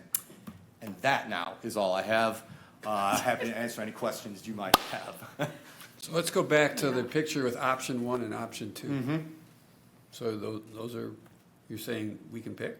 Pretty much, and anything in between. Now, we would much prefer option 1, Okay. because again, it would just give the dogs more space. If we grow our family in the future, you know, more secure, safe area back there.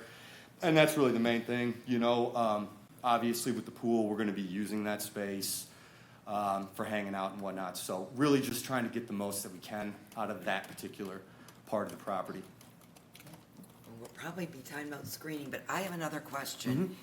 Do we see a picture, you said, of the existing fence that's there? That's what I was gonna ask about. And I is don't- it 6 where is feet it? high? So it is not 6 feet high. Because we're gonna be It talking is about not, the 6-foot number. I actually, in the plans, it should call for 4 or 6. We would have preferred 6 just because of the height, the privacy, all that good stuff. Again, willing to go with 4, that's totally fine. that's good. If that's consistent with what's already there. If you go back to the pictures, though, there may be one. I know I did include one. Okay. Bottom right, it is behind the V tree right there. You can just barely see it. Is it a privacy fence? It is not. It is not. It is black iron. Oh, yeah. Aluminum looks like iron. Yeah. You know, it's aluminum fencing, but it's Yeah. meant to look like that black Yeah. wrought iron fencing. You know, so that's what it is. That's what we're going to keep with consistently. You know, just to keep it looking nice. We like the black.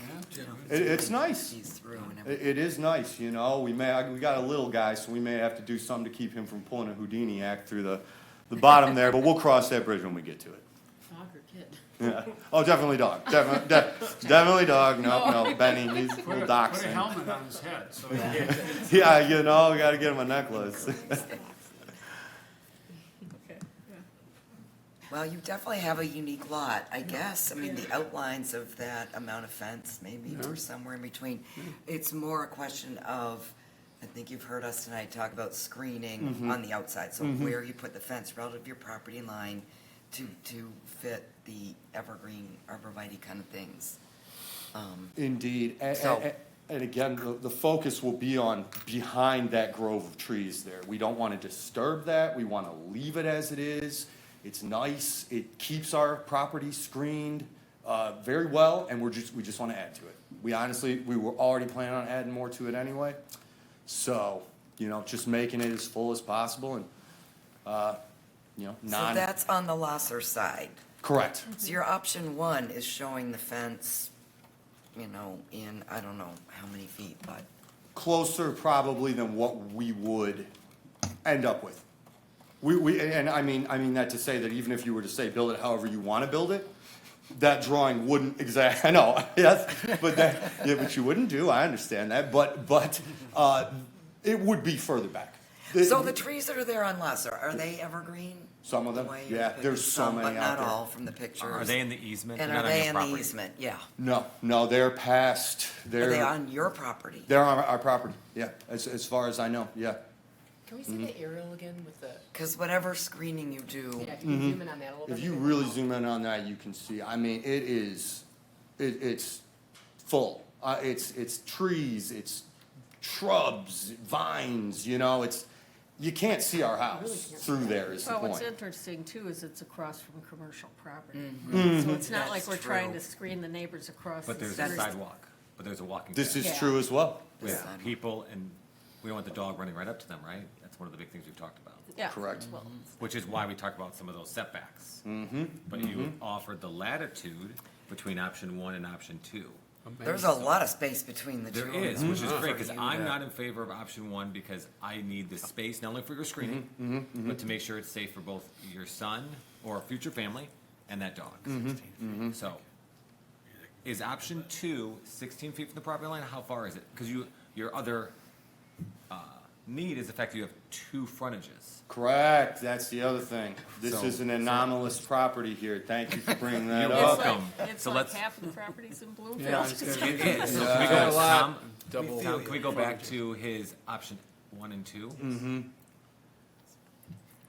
What, if you looked at option 2, what is Can you tell me what the square footage of that area would be? Not great, It to be doesn't look like completely it honest. would, it looks like it'd be really small. No, very much not good. But and that also would terminate at the edge of our house. That was the logic behind option 2, is that it would go Right, out right. and terminate at the edge of the house. We obviously want more space going that way towards Lasser, but that was the logic there, was that, you know, if we kind of stopped it at the end, at the edge of the house right there, it wouldn't be going out into that secondary front yard, or I believe that's what it's called, there on Lasser. So that was If I kind of may the add. the logic. What is what is your setback currently? So if we, option 2, how far away from the property line is that fence proposed? So for option 2, it's quite a distance. I may have to defer to Francisco. 35 feet. So why don't we just move it over a little bit? Move it to right the at 16 feet. that we 16 feet from the permit. property And line. like in between 2 options. Yeah.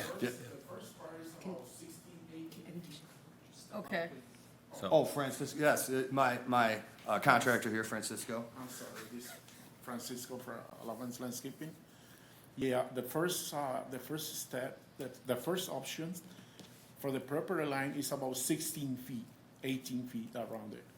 Okay, the first. It's because it's a lot of woods in there, so I cannot, you know, like see where's the property line, but it's about 18, 16 feet. because the scaling is a little different for us, that's why. So Yeah. I think we have our answer, don't we? Yeah, for example, the house up there, how far do you think the house edge is to the lot line? That's To a the good north. question.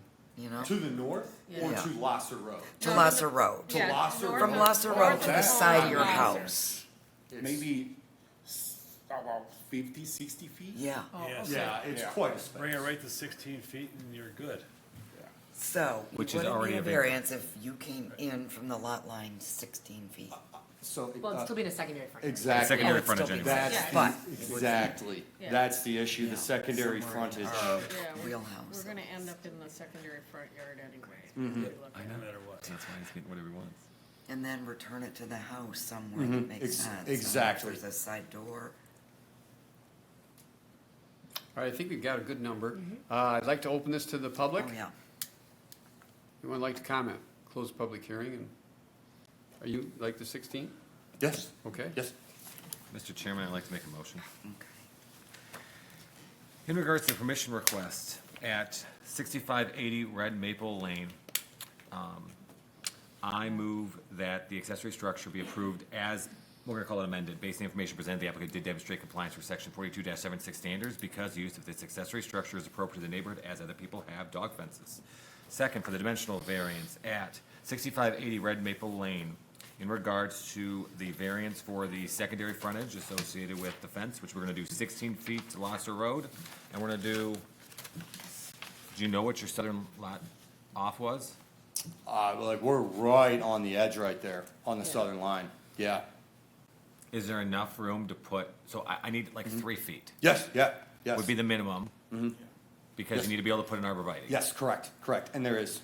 Okay, so 3 feet to the southern, so we would not be 16, we would not be 25 feet into the rear setback, I'm allowing 22 feet into it.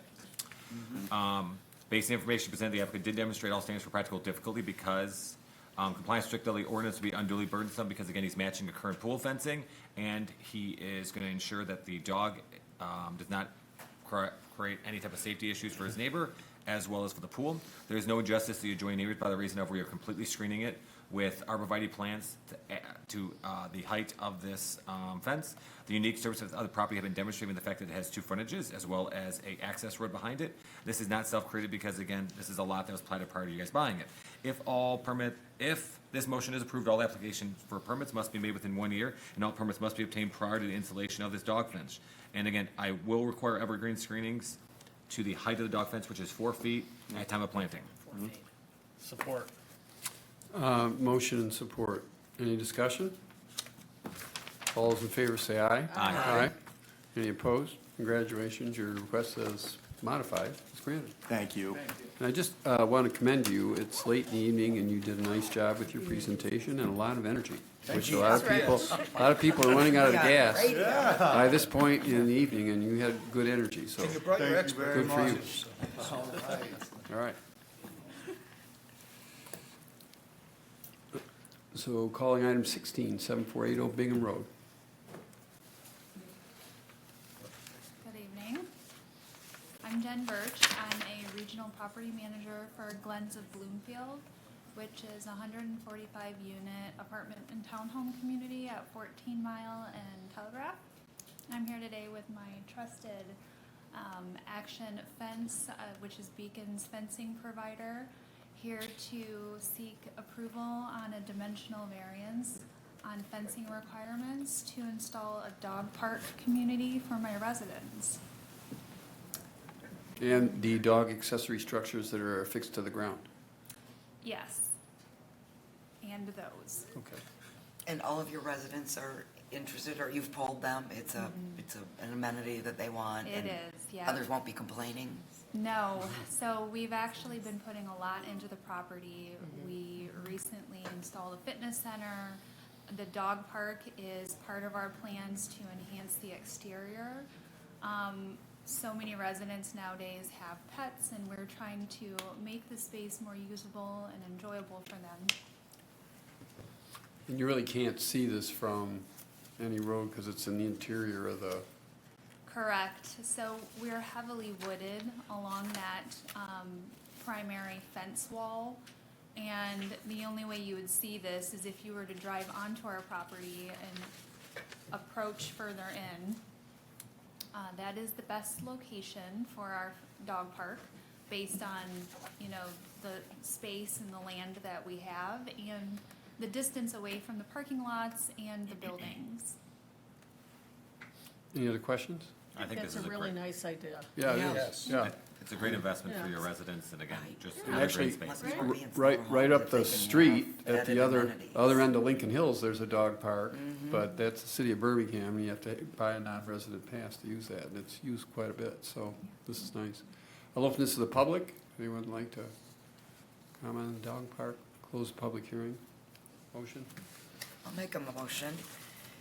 In respect to the permission request at 7480 Bingham Road for a dimensional variance for a dog containment fence located in the Telegraph front yard frontage, I propose approval of the variance as submitted on the drawings. Based on the information presented, the applicant did demonstrate all the standards for practical difficulty, compliance with the strict letter of the ordinance would be unduly burdensome because the Telegraph frontage on this multiple family development is not the intention of this ordinance. It's well screened from Telegraph and set back there. There's no injustice to the adjoining neighbors by the reason of it's indeed an amenity to the community, and the unique circumstances have been demonstrated. The permission request, as a permission request, approved also the size of the accessory structure or the height proposed. The design is what we're seeing in a lot of neighborhoods and will be harmonious with your development. If the motion approves, application for all necessary permits must be made within 1 year, and all permits obtained prior to installation of the dog fence and dog accessory structures. I'm not going to require additional evergreen screening given the location within this parcel. Support. Motion and support, any discussion? All those in favor say aye. Aye. Aye. Any opposed? Congratulations, your request is granted. Thank you. Be a popular hangout. So calling the next item, item 17, 6400 Telegraph. Good evening. My name is Mark Weinbaum, and I'm here on behalf of the ownership of the property. I might not be as enthusiastic as the earlier gentleman, because I'm frankly tired. It's all right. Everybody has different talents. There so you it's go, no- there you go, fair enough, fair enough. So I promise you I won't fall asleep. So this is the property behind the Starbucks at Maple and Telegraph, you may be familiar with. I've got Eric Krusky with me, who's one of the dentists from Farmbrook Dental, and they've been a tenant now for close to 10 years. And for whatever reason, this corner seems to suffer the worst power outages of any area, any other properties within the area. It never fails. When DTE goes down, this corner gets shut down for whatever reason, and I don't know particularly what causes it, but it's literally this small little segment. And the challenge has been, and I can let Eric speak on behalf of the practice, they could be in the middle of doing procedures with anesthesia and equipment and so on and so forth, and the power goes out, and there's just nothing you can do. We've talked to them about, we've looked at a lot of different options, and what we've come up with is locating a generator that simply serves just the dental practice. It's not going to be a full building generator, just a life safety function to keep their office operating, the critical systems operating, should the power fail when the practice is open. I did talk to our electrician. We can limit the hours of operation of the generator to the weekdays. I don't think you guys are working on the weekends. And we can also set the exercise cycling time for whenever, there's a weekly exercise cycling. Happy to do it whenever you like. I did Google Earth, so it may not be precise, but I believe the generator is about 66 feet away from the nearest building at Foxcroft. I included some pictures, but there's a driveway, and then there's the carports, and then you can see the buildings, and that's about 66 feet away from where the generator would be. And at that level, I think Andrea had asked, I think we calculated it'd be about 61.8 dB when it's running. What's the square footage of the dental office? It's about 5,000 square feet. Okay, so it's not a massive generator? No. Yeah. It's just for ours. Yeah.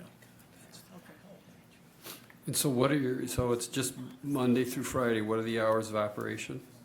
So we're open on Monday 7 to 7, Tuesday 7 to 7, Wednesday till 7, and then Thursday, Friday we're done around 2. I think, though, that we had put in, we would request 7 to 7, just so that if they're, we don't have to come back if they change their hours during the week and that kind of stuff. So be Monday through Friday, 7 to 7. Is it something that you're able to put on the rooftop? We looked at doing that.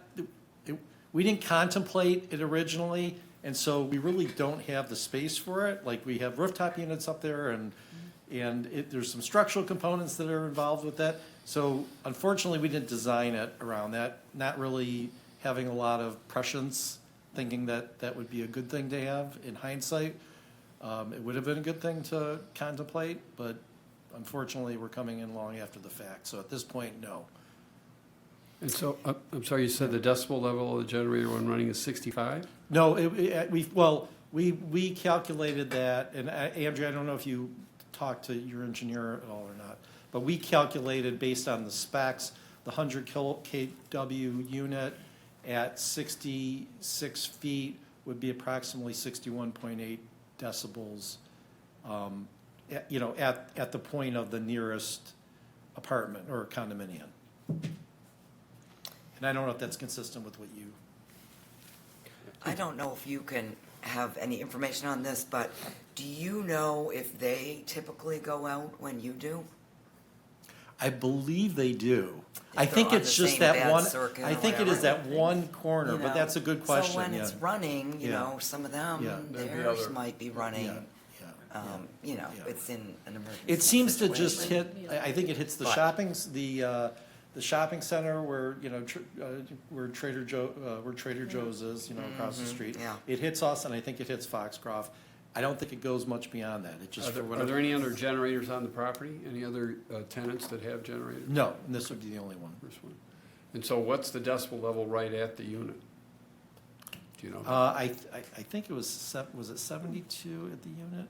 So as part of, if it were approved in that location, there would be, obviously would be a permit that would be required, and part of that permit would be a measurement of the decibel readings 25 feet from the unit. And from 25 feet from the unit, it would have to demonstrate no more than a 70 decibel reading. And based on our rough estimation from the location, past the drive aisle, past the carports, I came up with approximately 55 feet distance.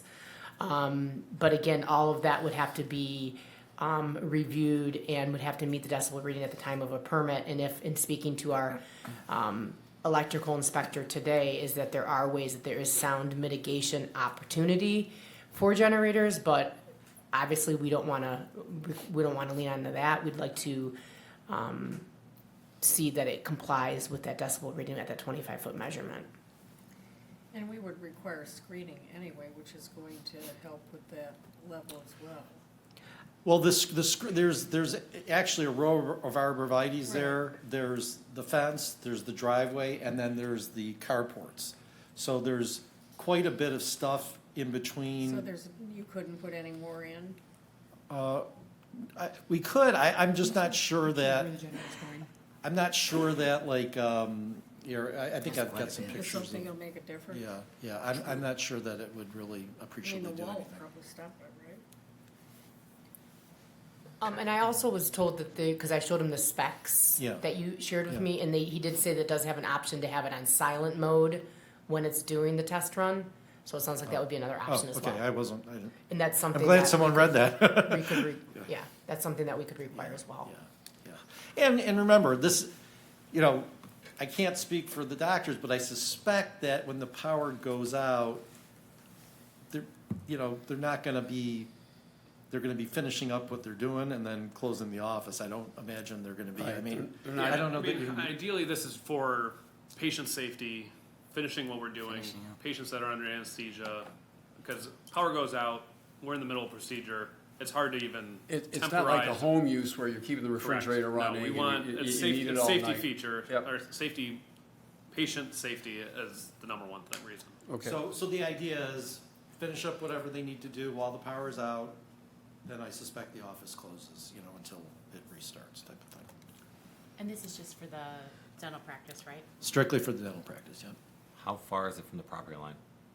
It's very close to the property line. You can see the proposed generator. The property line is, the fence line just to the side of that. Are there other locations that would work well for you?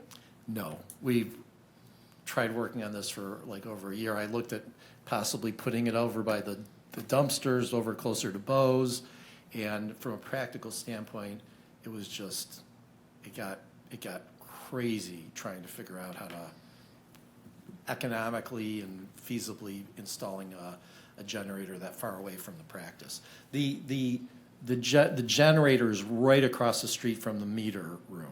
So like all the power to the building is right there. And, anywhere else you go on the property, you have to go through the pavement, cut up pavement and route whatever the lines are, and it's very cumbersome. So there's really no other practical location except in that green belt there. And we literally put it as close to the meter room as you could get.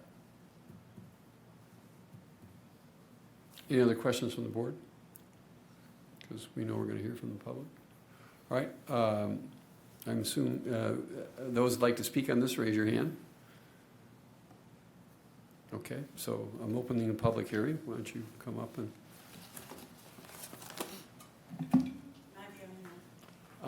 You're the only one that raised your hand. Okay. Well, first of all, I'd like to thank you for a very interesting evening. I thought I'd be here about an hour and a half, but I'm Debbie Allison. We apologize for that. No, it's totally fine. I'm Debbie Allison, and in true transparency, I am the board president of Foxcroft of Bloomfield, but I'm actually here as a patient, and you don't know that. I have 11 family members, and I've had more that have been patients at Farmbrook Dental for probably I'm gonna give my age away, but over 50 years. How long was Ron? Ron went to school with my dad, Mike Lodish. No, I was a baby. In any event, I'm going to cut to the chase. I'm writing, and I'm here not as the board president, I'm here as a personal patient. I'm writing, and I sent an email to express my strong support for the proposed generator installation request submitted by Farmbrook Dental. As a resident, and my property was on there, I'm at 460 Billingsgate. I'm not close to where the generator is, but I'm really close to where the parking lot is. I'm here to talk to you about two of my family members who have both had primary cancers 3 times. One of them is younger than me, in her 50s, and the other is 85 years old. And now you might know who I am. Yeah. My mother has one lung, basically, that functions, and has had massive problems with her teeth due to chemotherapy and radiation, and so is my sister. They're both patients, and we do have a lot of power outages, and it's only our condo complex, this area. Our clubhouse is lucky enough to be on the firehouse's grid, so they're never impacted, and some of Foxcroft homes are impacted. When the power goes out, you will often hear generators kick on in the homes behind us and some in our neighborhood. My mother with her one lung, if she's in the middle of a procedure, and I have been a healthcare worker, I'm now 4th generation, is under grave harm and actually could die if they're just simply giving her some gas and anesthetizing her, and she loves to spend money at Farmbrook Dental. We kid her that she's wasting our inheritance with all of her teeth work, but again, due to chemotherapy she's and smiling such, with all of the support with her that beautiful you're giving. teeth, exactly. So what I want to share with you is some of my neighbors who didn't last here were coming here tonight to tell you this is terrible. But really, it's what it is. DTE is not going to change the grid system for this small area. We've been asking as a board for many years. I trust that the township is going to adhere to positioning in the setbacks, the noise mitigation, and the screening. It's public health and a safety item, in my opinion. The power doesn't go out often, but when it does, if it was your family member, my ex-husband's an anesthesiologist, and things can happen very quickly.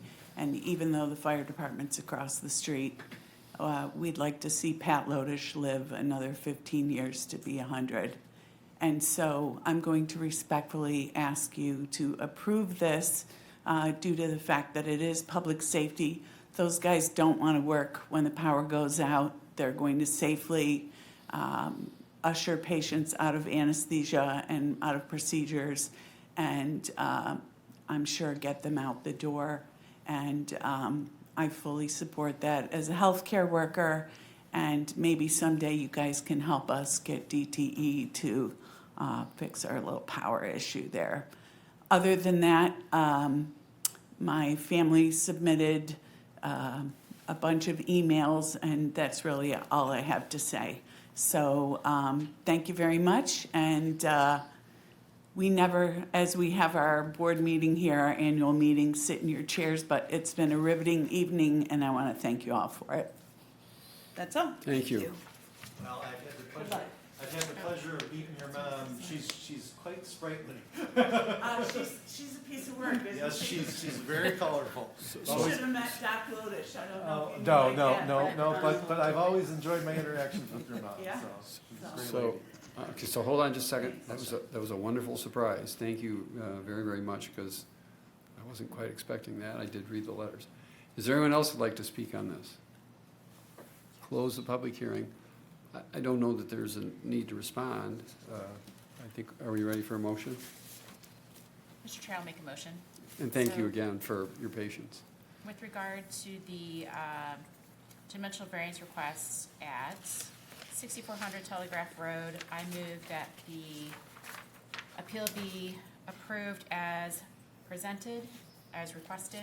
Based on the information presented, the applicant did demonstrate all standards for practical difficulty because compliance with the strict letter of the ordinance would be unduly burdensome due to the fact that there are other generators in the area.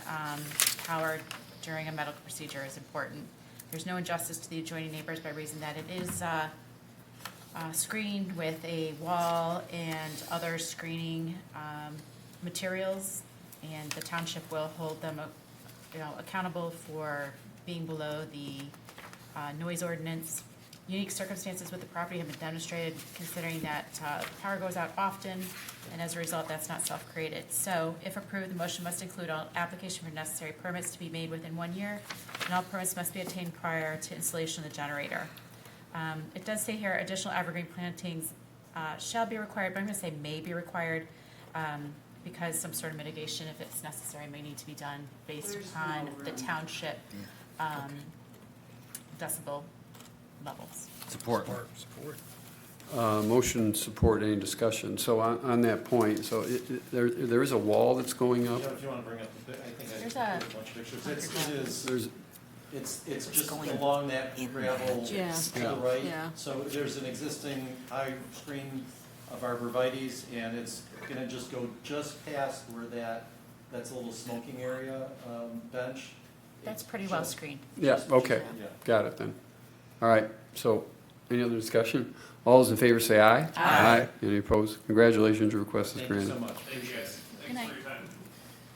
And Chris, thanks for advocating for greenery in our neighborhoods. We love it. Thank you. Appreciate it. Have a good night. Calling the next item, item 18, 42931 Woodward Avenue.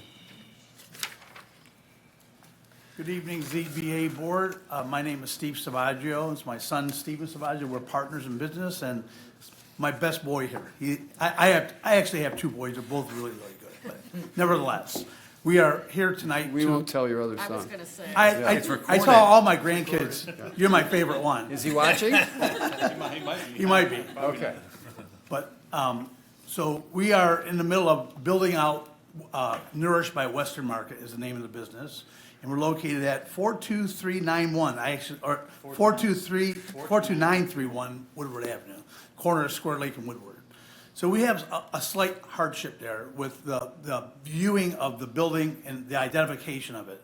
It's not the building that you can't see, it's you can't see the markings on the building because it faces northeast. So if you're traveling northbound on Woodward Avenue, you can't see the sign until you get to the intersection of Square Lake and Woodward, which is actually too late to actually get over if you were to get over, or if you're trying to make the stop prior to the actual shopping center.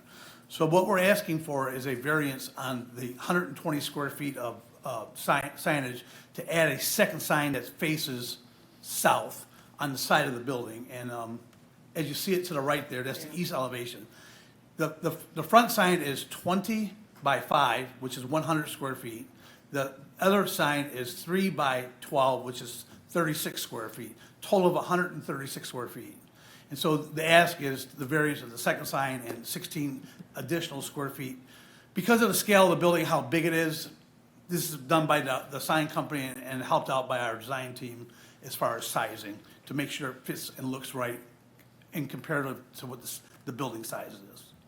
And if, I have some other photos here if you need them. I don't know if you have other photos of the actual sight lines from the street. We're really familiar with this property. We've already dealt with some variances related to Yeah. it, so. And in the two roads that you Yeah, abut, yeah. this makes sense. And it's actually, kind of like it's all about sight lines and entry. And we think that the sign company's done a great job designing the sign. It's a nice upscale sign, doesn't flash, doesn't go weird. It's nice, it's not crazy, and we're respectfully asking for a variance. Thanks very much. Any other questions? I'll open this to the public. Anyone like to speak? Close public hearing, bring it back for a motion. Mr. Chairman, I'd like to make a motion. Bless you.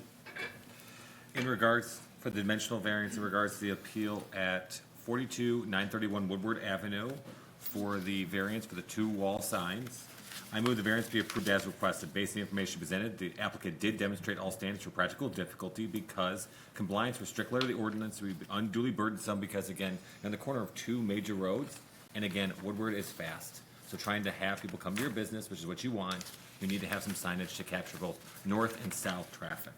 There is no injustice to the adjoining neighbors by the fact of, again, other people in this area have these type of signs. Unique search of this property have been demonstrated given the fact, again, you have two frontages on a road that does 50+ miles an hour. This is not self-created because, again, the way the building was oriented was done before you guys bought it or are leasing it. Leasing it. And making your improvements. If approved, all necessary permits must be made within 1 year and all permits must be obtained prior to installation of those signs. Support. Motion and support, any discussion? All those in favor say aye. Aye. Any opposed? Congratulations, your request is Thank granted. you very much. October mid to end is when we're projecting, just so you know. So we appreciate word of mouth, be great. We love you guys, and we really want to be a part of the community. We're looking Okay. forward to it. You've done a great job. Thank you. Thank you. Got a good boy there. I'm very fortunate, trust me. Calling item 19, 43003 Woodward Avenue. Yes, I'm Paul Ferguson, standing in, from Northern Sign Company, standing in for the Kafaris. They apologized, they had a kind of emergency midday and said they wouldn't be able to make it. So we are actually seeking a variance for a second sign located at 43003 Woodward Avenue. As you can see, again, we just discussed that intersection. Not only do people travel fast, on an average, 45,000 vehicles go through that intersection on a daily basis. This is a unique parcel too, because it has two easements, but the one that comes off of Square Lake going westbound is a little hectic. And the one that comes off of southbound Woodward seems to be more of a desired entrance, because you've got the lights there slowing the traffic down so you can pull your way in. Kind of using that sign on that elevation, I believe it's the east elevation, we're looking for the sign there as the additional sign to try to pull people into that easement. Any questions? Is a sign on the inside of it that shows liquor going to be removed? You already have a sign inside. Yes. It's being blasted. Yes. Any of the window signage that you guys deem non-compliant, they were more than willing to remove it. So, because I was on the board when we approved you guys getting your liquor license. Not you, you're the sign company. The problem is I would love to talk to the applicant. Yeah, no, I kind of know the history. He's just the sign. I know, you're the sign guy I'm trying the to sell sign, yes, signs. but I do know the history of, So that was a yes. big deal. So now we're gonna Correct. blast the building with liquor signs? Yeah. It's really hard for me when it was really hard and it took a lot from the board to even allow that. So I'm having a real tough time with this one because I want this business to be successful. They've made great investments. Correct. I don't know if you need the sign on Square Lake. The other sign will capture both westbound, people going westbound on Square Lake, you'll see it, and you're gonna get all the Woodward traffic with the other sign. I That's agree my- with you. Again, we've been so sensitive to the liquor signs and liquor in the township, to blast it all over is like, you're asking for people to wanna take it away. That's my opinion. I'd love to hear my colleagues. I can see that point. I mean, you know, I'm not trying to take business from you, by the way. You know, well, and again, he's just a sign guy, but I know this is new because I remember, you know, the first time I saw one of these, I go, oh, this is kind of a change. And so I think your point's well taken, Chris. I'd just give him the one. I had the same reaction. Yeah, So- me too. I want you to sell signs, I do. But, I would suggest that if you're concerned about the sign that says liquor, then make sure that's part of your motion, that that's removed as well. oh, yeah. I appreciate the, And the thing is, he's getting a sign. It's not like you're not giving him a sign. Right. Yeah. So, I mean, I think it's gonna negatively impact the business. Okay. Again, I'm not the owner, but Let's go. We gotta wait for Oh. public comment. The gentleman's been waiting. I would like to, would you like to comment on this, open this to public hearing? Was there anything? Were you here for something else? Apparently I'm not on the agenda. Oh. I got a notice that on 3355 Harlan, West Cassidy, someone applied for me for 2 sheds, and I'm just here to. Oh, we did 2 sheds, but not on Cassidy. Not on Barlin. Well, anyway, wait a minute, so I'm gonna close the public hearing. Let's bring it back for a motion, then we'll Okay, talk to you. so I'll make this motion since I'm Okay. the one who's doing it. So in regards to the dimensional variance at 43003 Woodward Avenue, I approve, for the variance for, the dimensional variance for the 2 wall signs, I move the variance be approved as amended. Based on the information presented, the applicant did demonstrate all standards for practical difficulty because compliance with strict liability ordinance be unduly burdensome, because again, like they said, there are 2 very fast roads here, and it's hard for them to be able to have signage to capture that audience. There is no injustice to the adjoining neighbor by the reason of, when you get to the amended part, you'll know. The unique circumstance of the property have been demonstrated, again, frontages on both Woodward and Square Lake. This is not self-created. The self-created part is why we're removing it. So I am only willing to put the sign on the east-facing portion of the building.